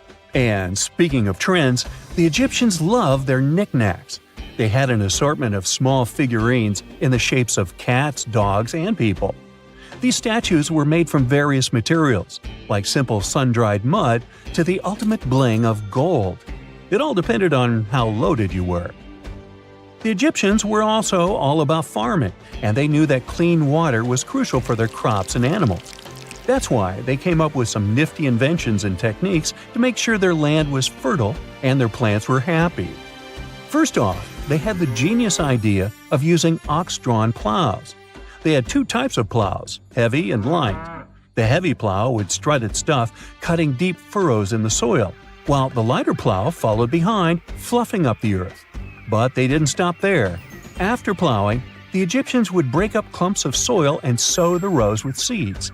To give those seeds a good old squish into the furrows, they'd march their livestock across the field, effectively closing up the furrows. But hey, all that hard work would be pointless if their seeds were as dry as the Sahara. That's where irrigation comes into play. The Egyptians were so good at it that other cultures, like the Greeks and Romans, couldn't help but copy their techniques. Now let's switch gears and talk about the marvelous architecture of ancient Egypt. These folks weren't just skilled farmers, they were also architectural maestros. They built these fancy canals to carry water to farms and villages, and boy, did they know how to make those canals look pretty. Just imagine strolling along a canal lined with ornate structures. The pharaoh Ramesses the Great was quite the overachiever when it came to construction. One of his mind-blowing creations was the construction located at Abu Simbel. This building was designed so that twice a year, the sun would shine directly into it and illuminate the statues of Ramesses. And let's not forget about the corbelled arch. Without this architectural gem, we'd be missing out on some mind-boggling structures like the Great Pyramid. The Egyptians knew how to make things stand tall and proud, thanks to their engineering and construction wizardry. They built grand halls and inner sanctums that make your jaw drop, and some of these temples doubled as astronomical observatories. Before we get into the reason why and how there are pyramids all around the world, let's talk about some of the examples. I'll start with the Pyramid of the Sun in Mexico. These folks really knew how to build a city. Their well-planned urban center spanned over 7 square miles and boasted several pyramids. But the Pyramid of the Sun is the most impressive. This giant pyramid was built way back in 100 CE and is one of the biggest structures of its kind in the whole Western Hemisphere. It's so big that it's 216 feet high above the ground. If you ever find yourself in this ancient city, you won't be able to miss the Pyramid of the Sun. It's right there on the east side of the Avenue of the Dead, the city's main north-south street. To build this incredible pyramid, around 1 million cubic yards of material were used, including a special kind of red volcanic rock called hued tezontle. Impressive, huh? We don't know too much about the people who built the Pyramid of the Sun or its purpose. But archaeologists believe there was once a temple on top of it. When explorers went below the pyramid in the 1970s, they found a bunch of cool tunnels and chambers. In 2011, they even found a secret stash of clay pots, obsidian pieces, animal bones, human figurines, and a mask. Who knows what other secrets the pyramid is hiding? If you decide to see this one, you must climb the pyramid using the 248 uneven steps on the west side. Watch your step. Sudan got some pyramids too. Nubian pyramids aren't as big as the ones in Egypt, but they still got around 200 of them. These ancient pyramids have been home to the tombs of the pharaohs of the Meroitic Kingdom for almost 1,000 years, who ruled Egypt from Nubia to the Mediterranean Sea. The pyramids at Meroe were constructed using granite and reddish sandstone. Oh, and did you know that Sudan has more ancient pyramids than Egypt? The Kushite pyramids depict the indigenous architecture and burial traditions of Nubia's Napata and Meroe kingdoms, which ancient Egypt influenced. Meroe, the burial site of over 40 queens and kings, is the most extensive Nubian pyramid site. The tomb walls depict mummified royals bedecked in jewelry, their wooden caskets containing bows, quivers of arrows, and other artifacts pointing to the Meroitic relationship and trade with Egyptian and Greek civilizations. So if you're looking for some ancient tombs to explore, you may consider skipping the crowds in Egypt and heading on down to Sudan. Let's fly to Iraq to see some more pyramids. Ziggurats have fancy receding layers and tiered temples. Instead of a smooth exterior, it has tiers like a cake. Perfect for all the important work and rituals that went on inside. You can find these towering structures scattered throughout Iraq and Iran, and they're a real testament to the power and skills of the people who built them. One of the biggest and most impressive ziggurats is the ziggurat at Ur. It's basically a giant rectangular pyramid that stands a whopping 70 to 100 feet tall, with 3 levels of terraces and a temple on top. Can you imagine how many baked bricks it took to build that thing? Try 720,000 for just the lower portion. This particular ziggurat was built for Sumerian king Ur-Nammu. Similar to other ones, this pyramid has been around for thousands of years, so it got a little rough around the edges. Thankfully, the Babylonian king Nebuchadnezzar II and some archaeologists came to the rescue in the 6th and 20th centuries respectively, and now you can find this near Talil Air Base. The ziggurat at Ur was built in 2100 BCE by King Ur-Nammu for the moon deity Nana. It was the tallest building in the city, and you could see it from miles around. It was like the medieval cathedral spire of its day. People would come here to bring their agricultural surplus and get their food allotments and seek spiritual nourishment.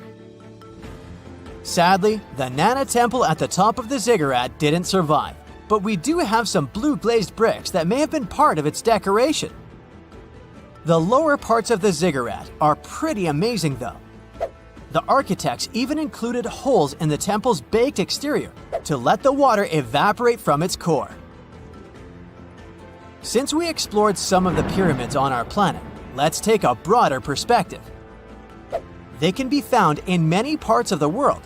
Egypt has over 100 pyramids, double that number in Sudan, and dozens of others are scattered in the Middle East and China. The Americas have the most pyramids in total, with more pyramids than the rest of the world combined. These pyramids are located in Mexico, Guatemala, Honduras, and El Salvador.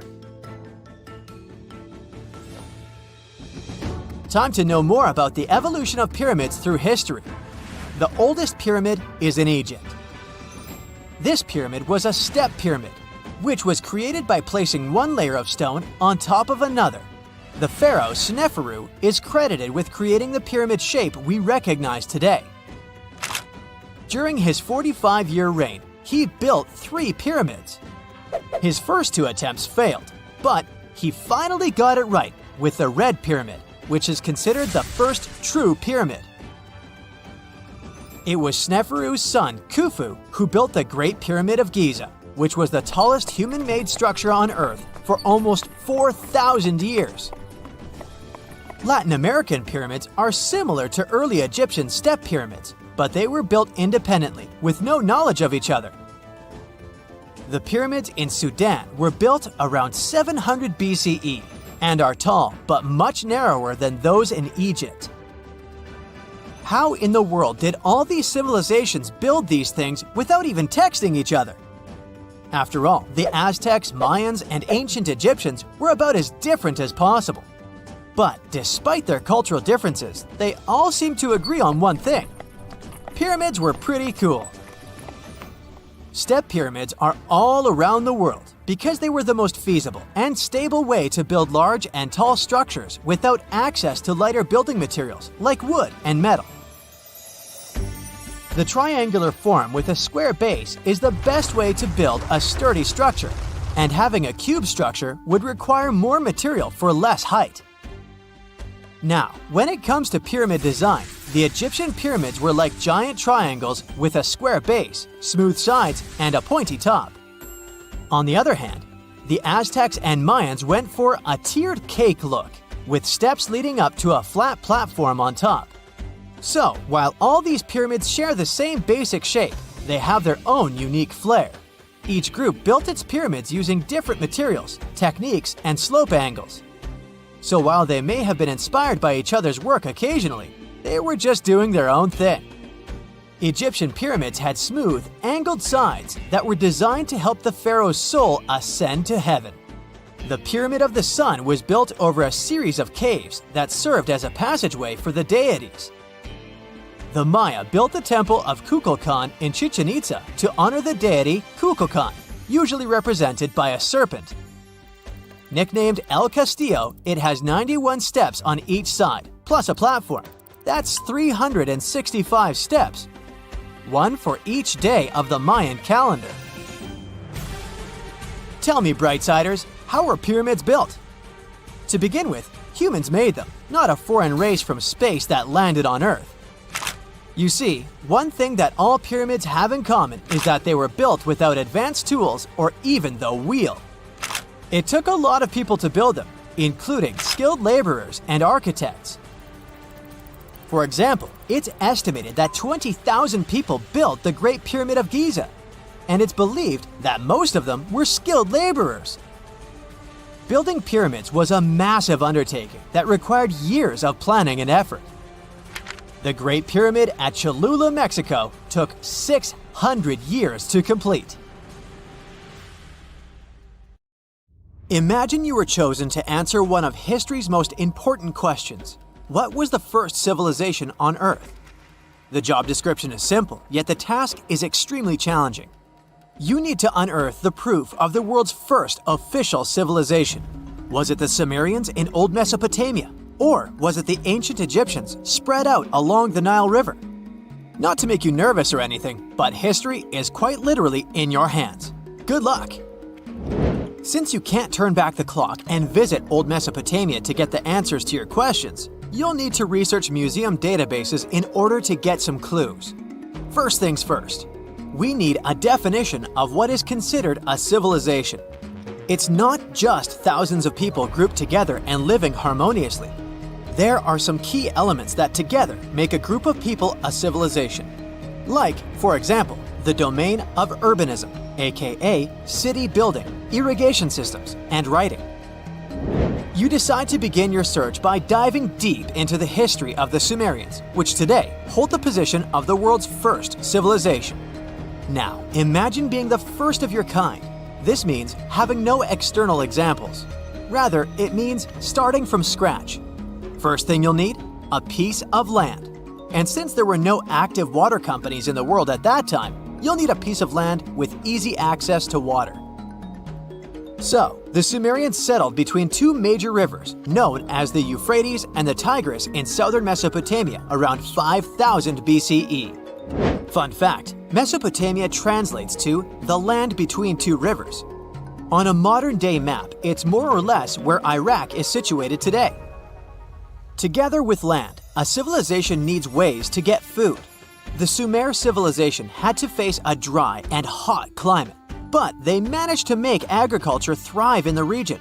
By diverting river waters and creating reservoirs and dams, the Sumerians allowed for a series of settlements to emerge across Mesopotamian plains. The famous city of Babylon was one of them. You know, the city that supposedly had those hanging gardens? I say supposedly because no definitive proof of the real existence of this monument has ever been found. However, it was considered one of the 7 wonders of the ancient world, and cited as a remarkable feat of engineering in an ancient book published around 290 BCE. Although no record was found of the Gardens of Babylon, the Sumerians were recognized as extremely skilled builders. Their cities were filled with mud brick constructions, and the most impressive ones were known as ziggurats, stepped pyramids that were built for spiritual purposes. The Sumerians built a trade network to supplement scarce resources and started to exchange goods with civilizations rising nearby, like Anatolia and Egypt. The beginning of trade was what drove the Sumerians to develop what is believed to be the world's first writing system. It began as a simple system, likely dating back to 3400 BCE. In this system, each syllable was represented with a drawing. Later, it gradually evolved into a fully formed cursive writing system. Don't believe me? Take a look at this piece from the Babylonian times. This huge basalt plaque is called the Hammurabi Code. It's known to be humanity's first collection of written laws.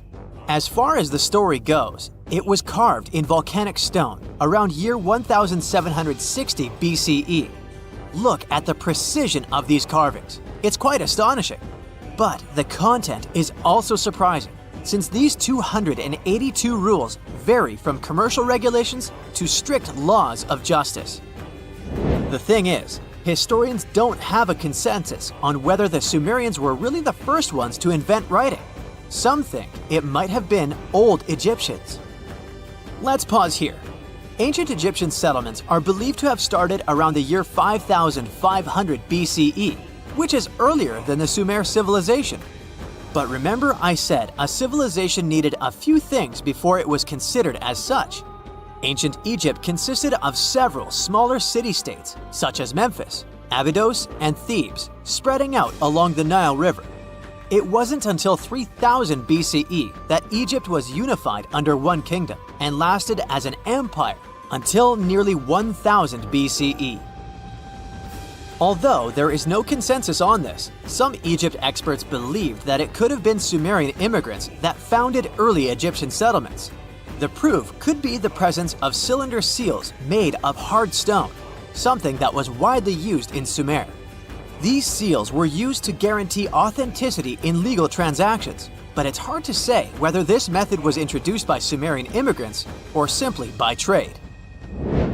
Since the time period is not one of the criteria we can use to determine who came first, we'll have to turn to something else. But what? Like the Sumerians, the Egyptians were also highly skilled builders. Duh, they built the famous Giza pyramids and many others all over their territory. In order to enhance their building techniques, they delved into developing a more profound understanding of mathematics. They developed a new form of measurement called the cubit, which was the equivalent of an arm's length. The Great Pyramid, for instance, is 440 cubits per 440 cubits. They were also innovative astronomers, combining their mathematical skills with attentive astronomical observation. They were the first civilization to use a 24-hour division of the day. And they even created a solar calendar, which was the first dating system in history to feature 365 days in 1 year. Okay, it's undeniable how impressive they were. But some experts say that the dispute has to be settled through the comparison of their writing systems. Hieroglyphic writing, the first Egyptian style of writing, is said to date back to 3000 BCE. It was a composition of over 700 symbols, which were carved in stone. For a long time, researchers believed that the Sumerian writing had come before Egyptian. But in a recent discovery made by Yale researchers claims otherwise. Archaeologists have discovered a panel of 4 signs that are believed to have been written around 3250 BCE. Oh, and they've also found another rock drawing depicting a pregnant elephant that can date back to 4000 BCE. Now, there's also a third possibility that fewer people seem to mention. The Indus Valley civilization, also known as Ancient India, located around the area of modern-day Pakistan and India. The Indus Valley civilization is also a contender for the oldest civilization due to the uncertain historical origins of the Hindu collection of texts known as the Upanishads. The Indus Valley civilization flourished around 3000 BCE, but records show that people in the Indus Valley were trading with Mesopotamians as early as 3500 BCE. Now, wait a minute. How is it possible? No, they weren't time travelers. This isn't a sci-fi movie. There already were agricultural settlements in the area that were slowly growing into bigger cities, such as Harappa and Mohenjo-Daro. Ancient Indian cities were sophisticated, filled with baked brick homes built in a grid system. These ancient cities even had draining and sewage systems that connected most homes and used gravity to carry waste outside of the city. They were pretty advanced. They were also an extremely religious civilization, and Hindu beliefs were at the center of their practices. Despite that, their cities weren't filled with spiritual buildings. Actually, Mohenjo-Daro's most important building was a public bath. Interesting, huh? Now, why can't we know if they were the oldest civilization on Earth? Even if some historians suspect that the origins of the Indus Valley people can be traced back to 5000 BCE, there is no concrete evidence of this, only speculation. The best proof we have is the Upanishads. The Upanishads are texts filled with philosophy, mantras, and ceremonies. The thing is, part of Hindu practices included memorizing and passing down the wisdom of the Upanishads in oral form. So, it took a while before it appeared as a written script.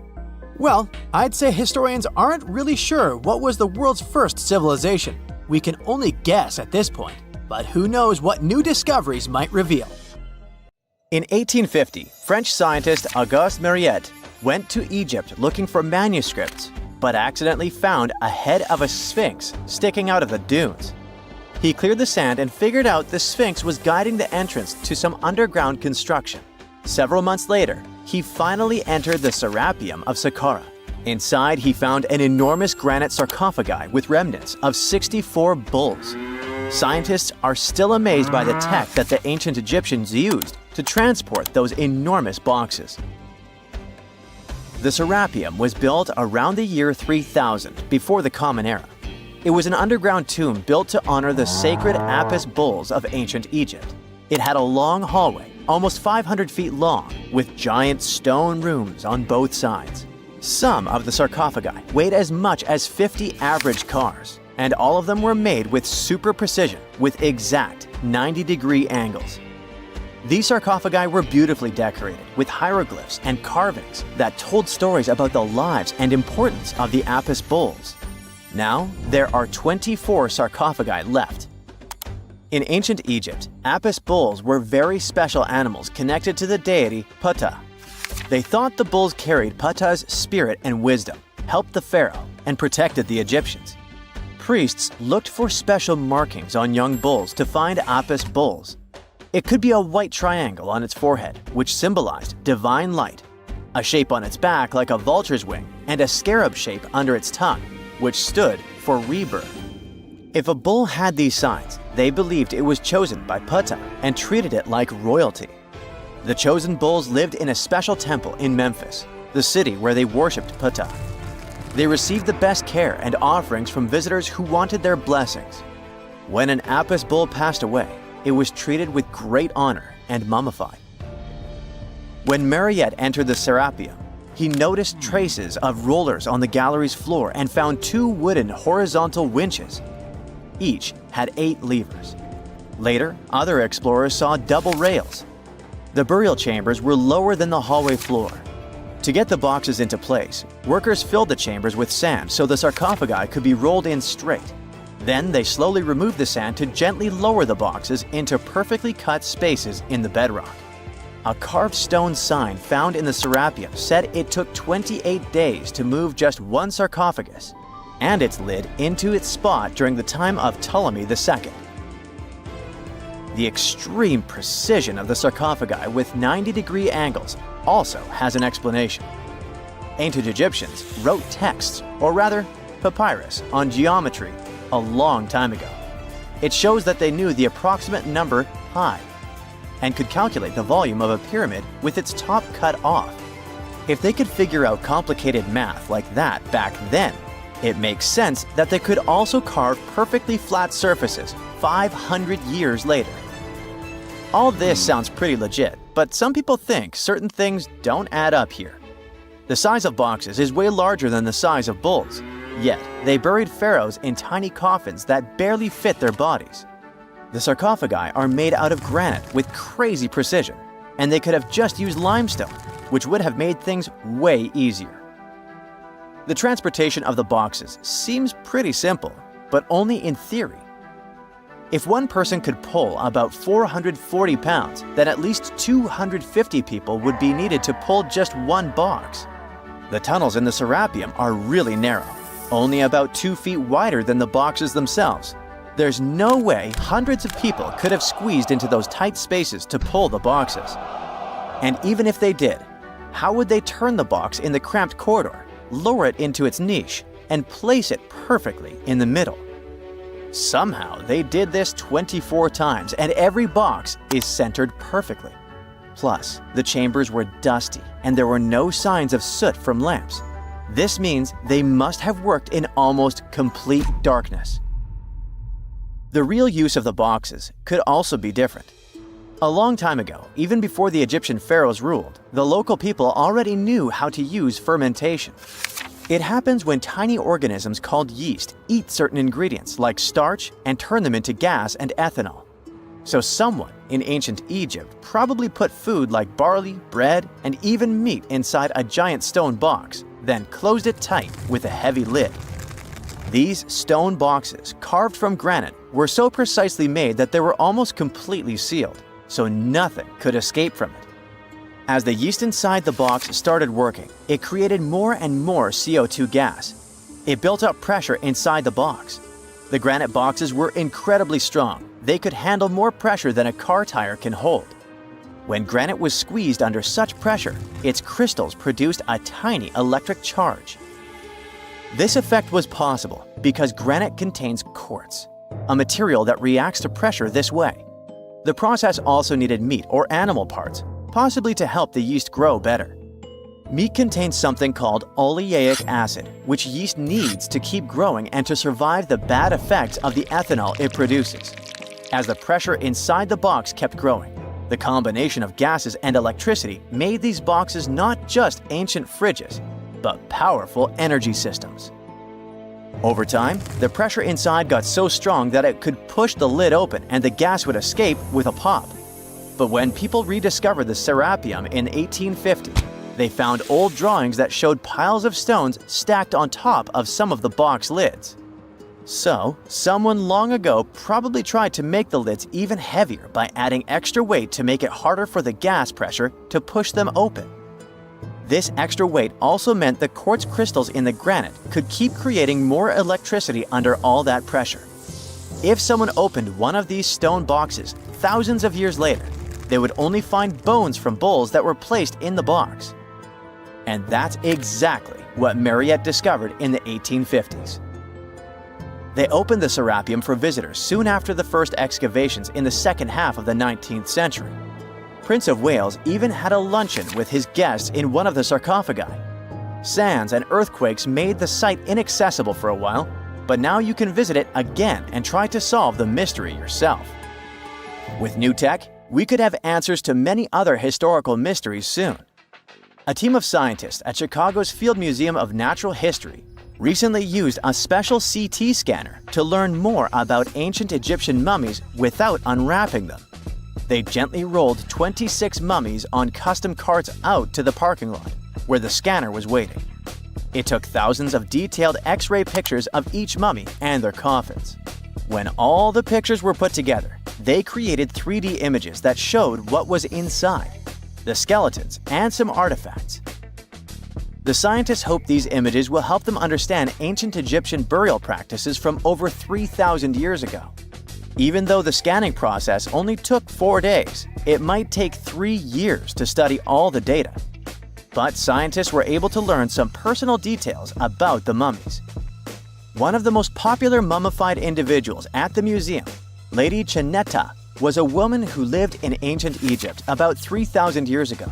It looks like she passed away in her late 30s or early 40s. To make sure her body looked complete for the afterlife, embalmers put stuffing in her neck to keep it from collapsing. They also placed artificial eyes in her sockets, so she would have eyes in the next world. She was wrapped in fancy linen and placed in a beautifully decorated coffin.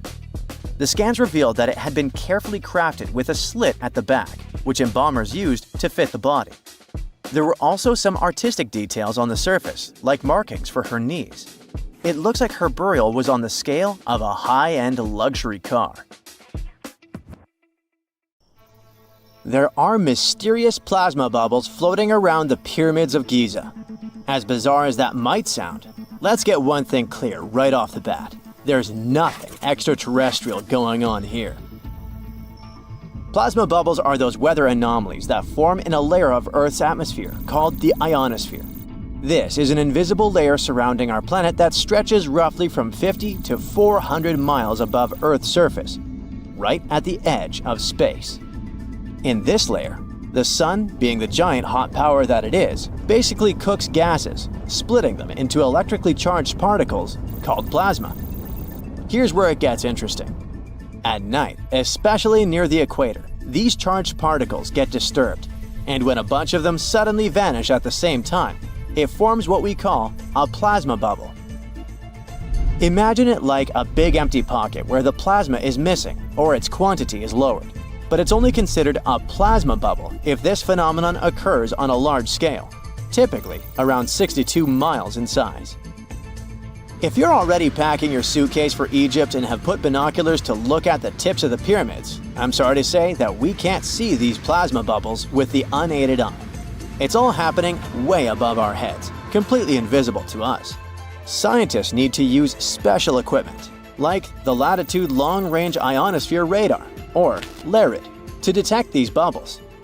This advanced technology helps researchers track and observe the movement and formation of plasma bubbles in real time. This formation, by the way, can be triggered by solar storms. That brings us to November 2023, when an impressive solar storm occurred. On a scale from 1 to 5, this one was classified as a G3, which is considered a strong event. Solar storms occur when sunspots are basically cooler, darker areas on the sun's surface, release bursts of energy into space. These flares triggered several geomagnetic storms on Earth. While this might sound like doomsday stuff, it didn't disrupt our daily lives too much. In fact, it was great news for skywatchers, since the solar storm created stunning auroras, with the northern lights visible as far south as Greece and Turkey. But this particular storm in 2023 also had another interesting consequence. It caused the largest plasma bubble ever recorded by the Chinese radar. This phenomenon was so massive that it covered regions as far apart as the Egyptian pyramids and the Midway Islands in the Pacific Ocean. Now that's a huge distance, and it is a big deal for science. And that's because plasma bubbles are a growing threat to modern technology. Experts say they can disrupt satellite communications and GPS systems. So if you're using Google Maps or Waze and suddenly it can't figure out where you are, a plasma bubble might be to blame. Great. We now know what's going on with those bubbles, detected above the pyramids of Giza. But things get even weirder inside this ancient construction. Apparently, the Great Pyramid of Giza has the ability to concentrate electromagnetic energy within its interior. A couple of years ago, a group of researchers decided to see what would happen if they took this ancient architecture and hit it with radio waves. I mean, waves that are similar to the kind your phone uses, but on a much larger scale, up to 1,900 feet long. But since they couldn't just start blasting radio waves at the actual pyramid, they did the next best thing: computer modeling. Using these simulations, the researchers discovered something incredible. The Great Pyramid can actually concentrate electromagnetic energy within its internal chambers, as well as underneath its base, where an unfinished chamber is located. By concentrate, I mean something like trap it. For example, when you shout into a cave, you hear your voice echo back, right? The sound waves don't just disappear, they bounce around and get focused. Similarly, when radio waves hit the pyramid, they don't just pass through or around it. Instead, they get absorbed, bounce around, and focus inside and underneath the pyramid. Our list of mysterious phenomena surrounding the Egyptian pyramids doesn't end there. Inside the pyramid, there's a long, narrow passage that leads to what's known as the King's Chamber. This room sits at the center of the pyramid, and it's believed to have been the final resting place of Pharaoh Khufu, the ancient Egyptian leader who commissioned the entire thing over 4,000 years ago. When visitors step into the King's Chamber, two things normally strike them: the room's incredible acoustics and its heavy, imposing structure, which is entirely lined with red granite. Recently, scientists have started to connect these two facts. Some researchers now believe that the King's Chamber might be able to catch or pick up sound energy generated from other parts of the pyramid. In other words, this room might have been designed to amplify sound in a way that no other chamber in the pyramid can. To test this theory, researchers conducted an experiment where they sang in the Queen's Chamber, which is located directly below the King's Chamber. Here's where it gets wild. The music couldn't be heard in the lower underground rooms of the pyramid, but it sounded loud and clear in the King's Chamber. One possible explanation for this is the type of stone used in the King's Chamber: pink granite. Granite is known for its piezoelectric properties, meaning it can absorb energy from its surroundings, like sound vibrations, and convert it into electrical energy. This suggests that the chamber's unique acoustics might be due to more than just the shape of the room. It could be that the granite itself plays a role in amplifying and concentrating sound waves.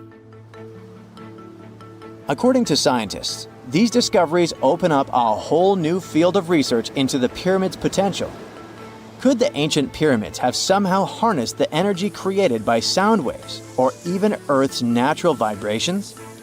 It might sound far-fetched, but considering the granite's piezoelectric properties are well documented in modern science, it's not entirely impossible. Who knows? Maybe we've only just scratched the surface of what the pyramids were truly capable of. Speaking of just scratching the surface, there's even more to think about, like how the pyramids ended up in such a perfect location. It seems the builders lined up the Great Pyramid with the cardinal points, meaning its sides are almost perfectly aligned with the four main directions: north, south, east, and west. There are many theories about how they did it, but one study suggests that Egyptians might have used the fall equinox to achieve this perfect alignment. During the equinox, the sun rises and sets directly in the east and west. It probably made it easier for builders to use the sun's position as a guide. By watching the sun during this time, they could make sure the pyramids were positioned just right. If we think about all these strange things about the pyramids, I mean their perfect alignment, the ability to concentrate radio waves, and the materials used in the chambers that might generate electrical energy, could the real purpose of the pyramids actually be much more complex than just being tombs? Well, Nikola Tesla thought so. It is said that the famous inventor and engineer was kind of obsessed with the Egyptian pyramids, and he wondered if they might actually be giant energy transmitters. He believed the shape and position of the pyramids could help them function as huge generators, capable of producing free, limitless energy. Some researchers agree with Tesla and believe that these massive monuments might have been designed as giant power plants.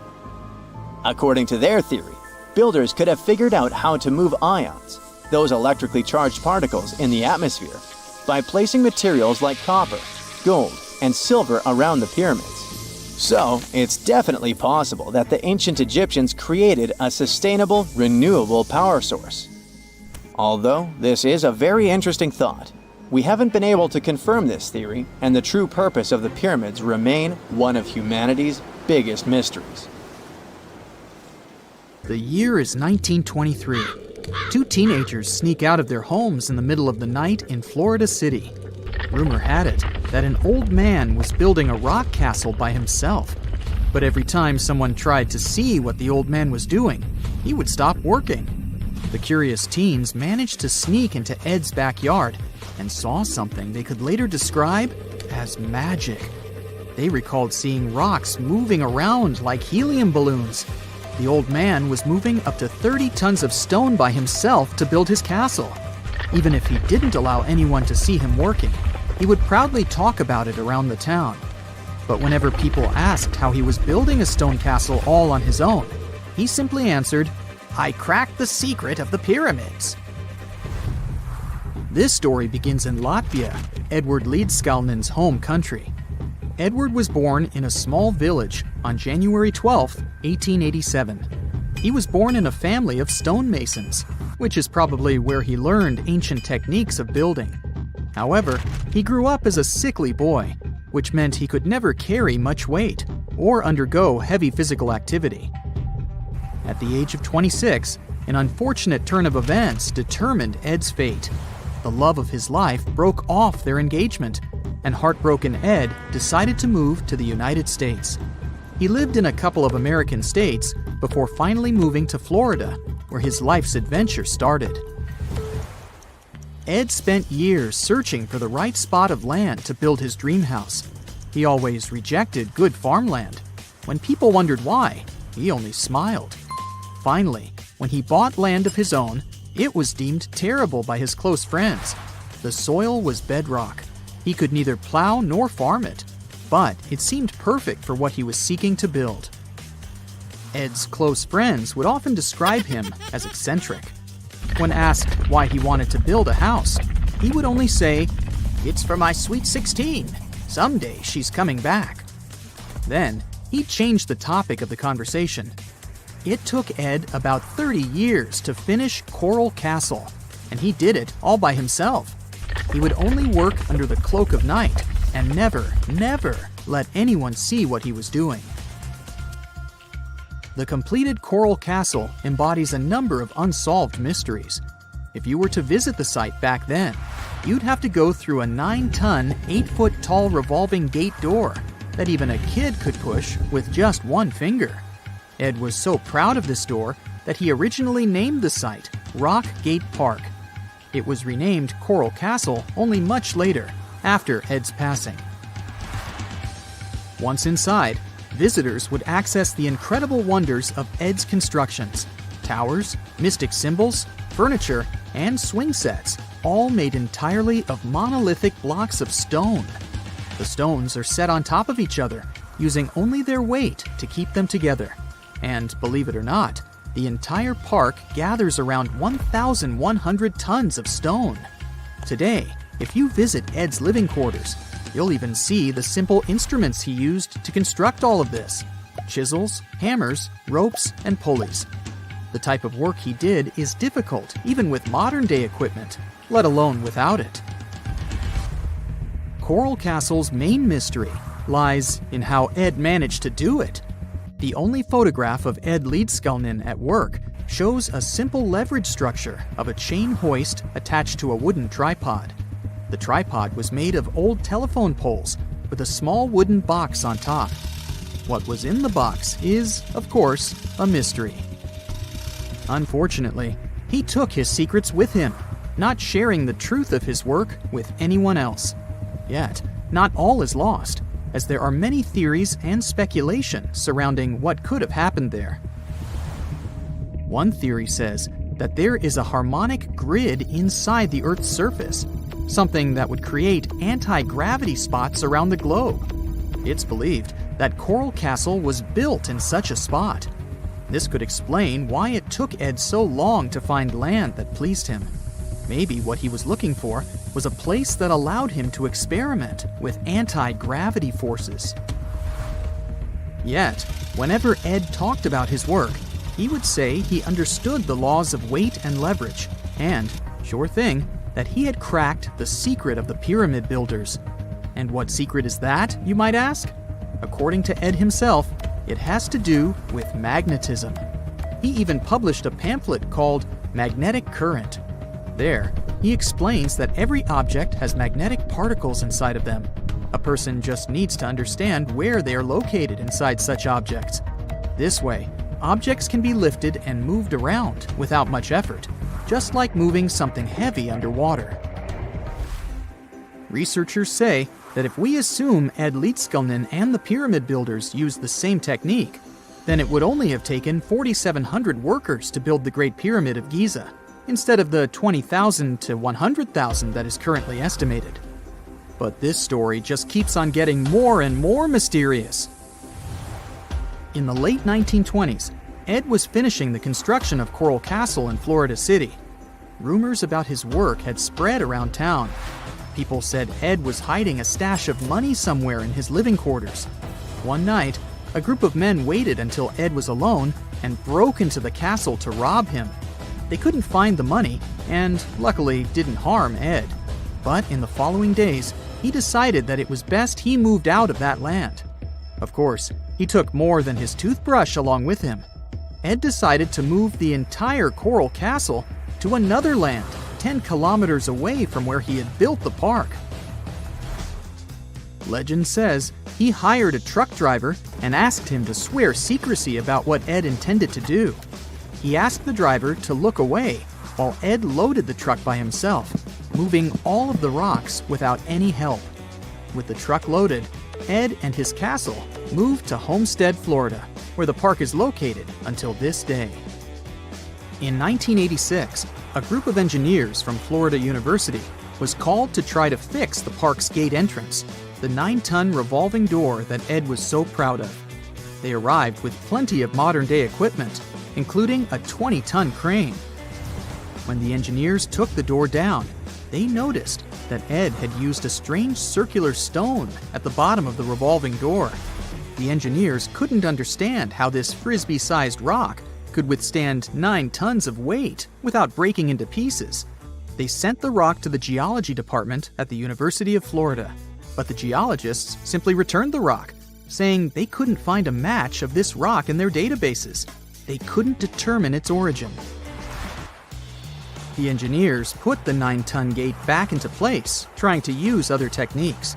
At first, it didn't work without the base rock Ed had originally used, so they had to cut the gate rock to make it work as a revolving door once again, proving that modern-day technology couldn't replicate what Ed had done single-handedly. Fast forward to 2011, and another man claimed to have cracked the code of the pyramid builders and Ed Leedskalnin himself. Wally Wallington, a retired construction worker from Lapeer County, Michigan, has managed to build using similar techniques to those used by Ed. Wallington is known for having built his personal Stonehenge in Michigan. He is said to have used simple machines, such as levers and counterweights, moving around multi-thousand-pound concrete blocks. Unlike Ed, Wallington has shared his techniques with the public. Multiple videos are showing the clever engineering he built from very simple materials. It sure is impressive. The man has moved his entire barn into another property just with the help of simple tools. However, there is no way to prove that these were the same techniques used to build Coral Castle. To this day, the secrets of Coral Castle haven't been unraveled. But hey, we can always keep trying to solve it. This summer, you finally decide to go on that once-in-a-lifetime round-the-world trip. The first stop of this exciting adventure is in Europe. You start your journey in Italy, the country of pasta and pizza and delicious gelato. Ah, there it is, the world-renowned Leaning Tower of Pisa. You buy your ticket and get inside the crooked monument. You're about to climb 251 slippery stairs, so watch your step and don't forget to breathe. The white marble stones are astounding, and from time to time, you peep outside to enjoy the view of the city. Congratulations, you've made it! You've reached the top of the bell tower and can take all the selfies you want. The Leaning Tower of Pisa is one of Italy's most iconic landmarks. During your hike up the stairs, a guide tells you it's actually a medieval monument. It was built between the 12th and 14th centuries, taking over 200 years to finish. And in case you're wondering if it's always been tilted, I can say without a doubt, yes it has. Once they finished the 3rd floor, the bell tower started sinking. The thing is, the very name Pisa comes from the Greek word that means marshy land. The ground there is extremely soft, made of clay, mud, and sand. And architects have been trying to save the day ever since they built the tower. At the top of the 185-foot-tall monument, you take your time admiring the city. How many terracotta rooftops can you count? If you walk toward the south side of the monument, you may feel closer to the ground. This is because the Leaning Tower of Pisa tilts toward the south. At one point, it leaned almost 5.5 degrees and still didn't fall. Today, when you visit the monument, the guide might tell you the tower is leaning less. A few years ago, the world's best architects and engineers did some construction works next to the monument to keep it from falling over. They dug several tunnels and took out over 38 cubic meters of soil from under the north side of the tower. So now the tower is tilting at an angle of only 4 degrees. So if you want to take one of those classic photos where you're holding up the tower, you better hurry. Who knows how long the tower will still be leaning? Now it's time for you to make your way to Rome. This city is basically an open-air museum, and you have to check it out for yourself. It's scalding hot, but you're lucky. Today, you're visiting the Baths of Caracalla. Are you ready for an authentic ancient Roman experience? You enter through what once was a locker room. You'll have to use your imagination. Today, you'll only see 130-foot-tall brick walls here. Romans of every class would spend an hour or two in the baths every day. They would come after a long day at work or before dinner. Imperial bath complexes, such as this one, were usually free, but you had to pay an admission fee. Leaving the locker room, visitors would stop in a heated room where they would receive oil and scrub massage. Then, some people would move on to one of two exercise yards. Can you see how ample they were? Here, there were elaborate marble porticos, and you can still see a few fragments of the mosaic-colored floor. If you were in the mood for something more intellectual, you could stop to listen to a philosopher or visit one of the libraries. Now we've arrived at the most impressive room, a caldarium. It was a circular hot-steamed room measuring 115 feet in diameter. It had not one or two, but 7 heated pools inside. Above your head, you'd have seen a magnificent dome supported by large granite columns. The entire structure was richly decorated with multicolored glass mosaics and the finest white marble. The complex also housed an indoor Olympic-sized pool with waist-deep water. Today, you can only admire a few reddish walls made of brick and concrete. Emperor Caracalla, like many other Roman emperors, built a mega-complex, and it sure made people happy. After a long international flight, you arrive in Egypt. Get ready for some camel rides and juicy dried fruits. Does anyone here love dates? You leave your hotel at dawn and make your way to the outskirts of Cairo. You drive past the Nile River toward the West Bank. Don't forget to take some pictures. In the distance, you spot a large monument. It's the Great Sphinx of Giza. Can you believe people created this monument over 4,500 years ago? Once you get closer, you see the Great Pyramids just north of the Sphinx. You learn that, unlike the pyramids, the Sphinx was carved directly from the bedrock of the Giza plateau.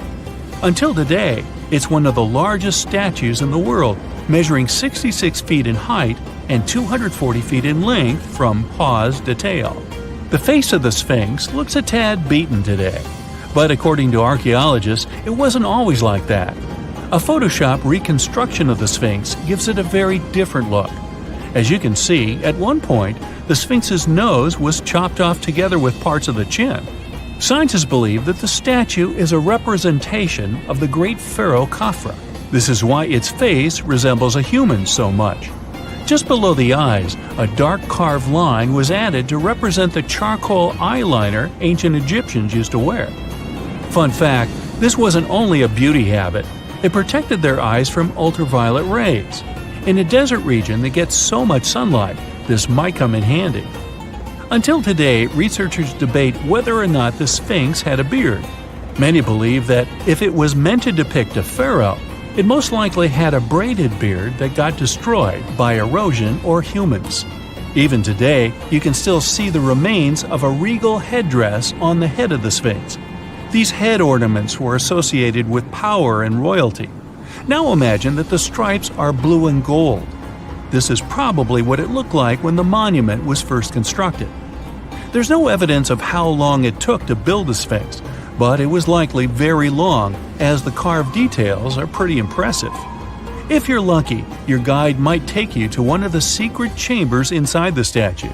If they're real and not just a myth, I mean. The crystalline waters of Greece.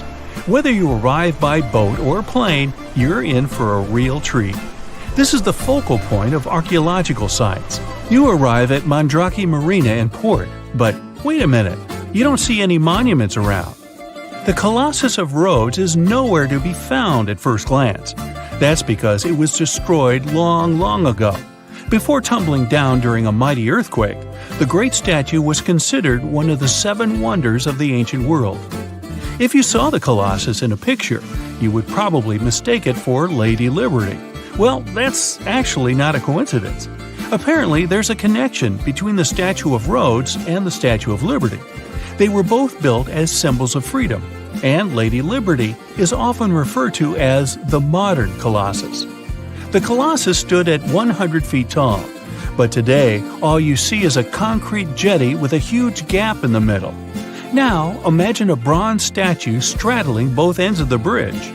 The Colossus was built back in the 3rd century BCE, and 900 camels took part in the construction. The statue existed for approximately 54 years before it was ruined by a powerful earthquake. It hit the city so hard that all that was left of the statue was one very large foot. Even so, people kept visiting the monument. Are you ready to head home? Thanks for joining me on this journey, and don't forget to tell me what your favorite site was. See you next time!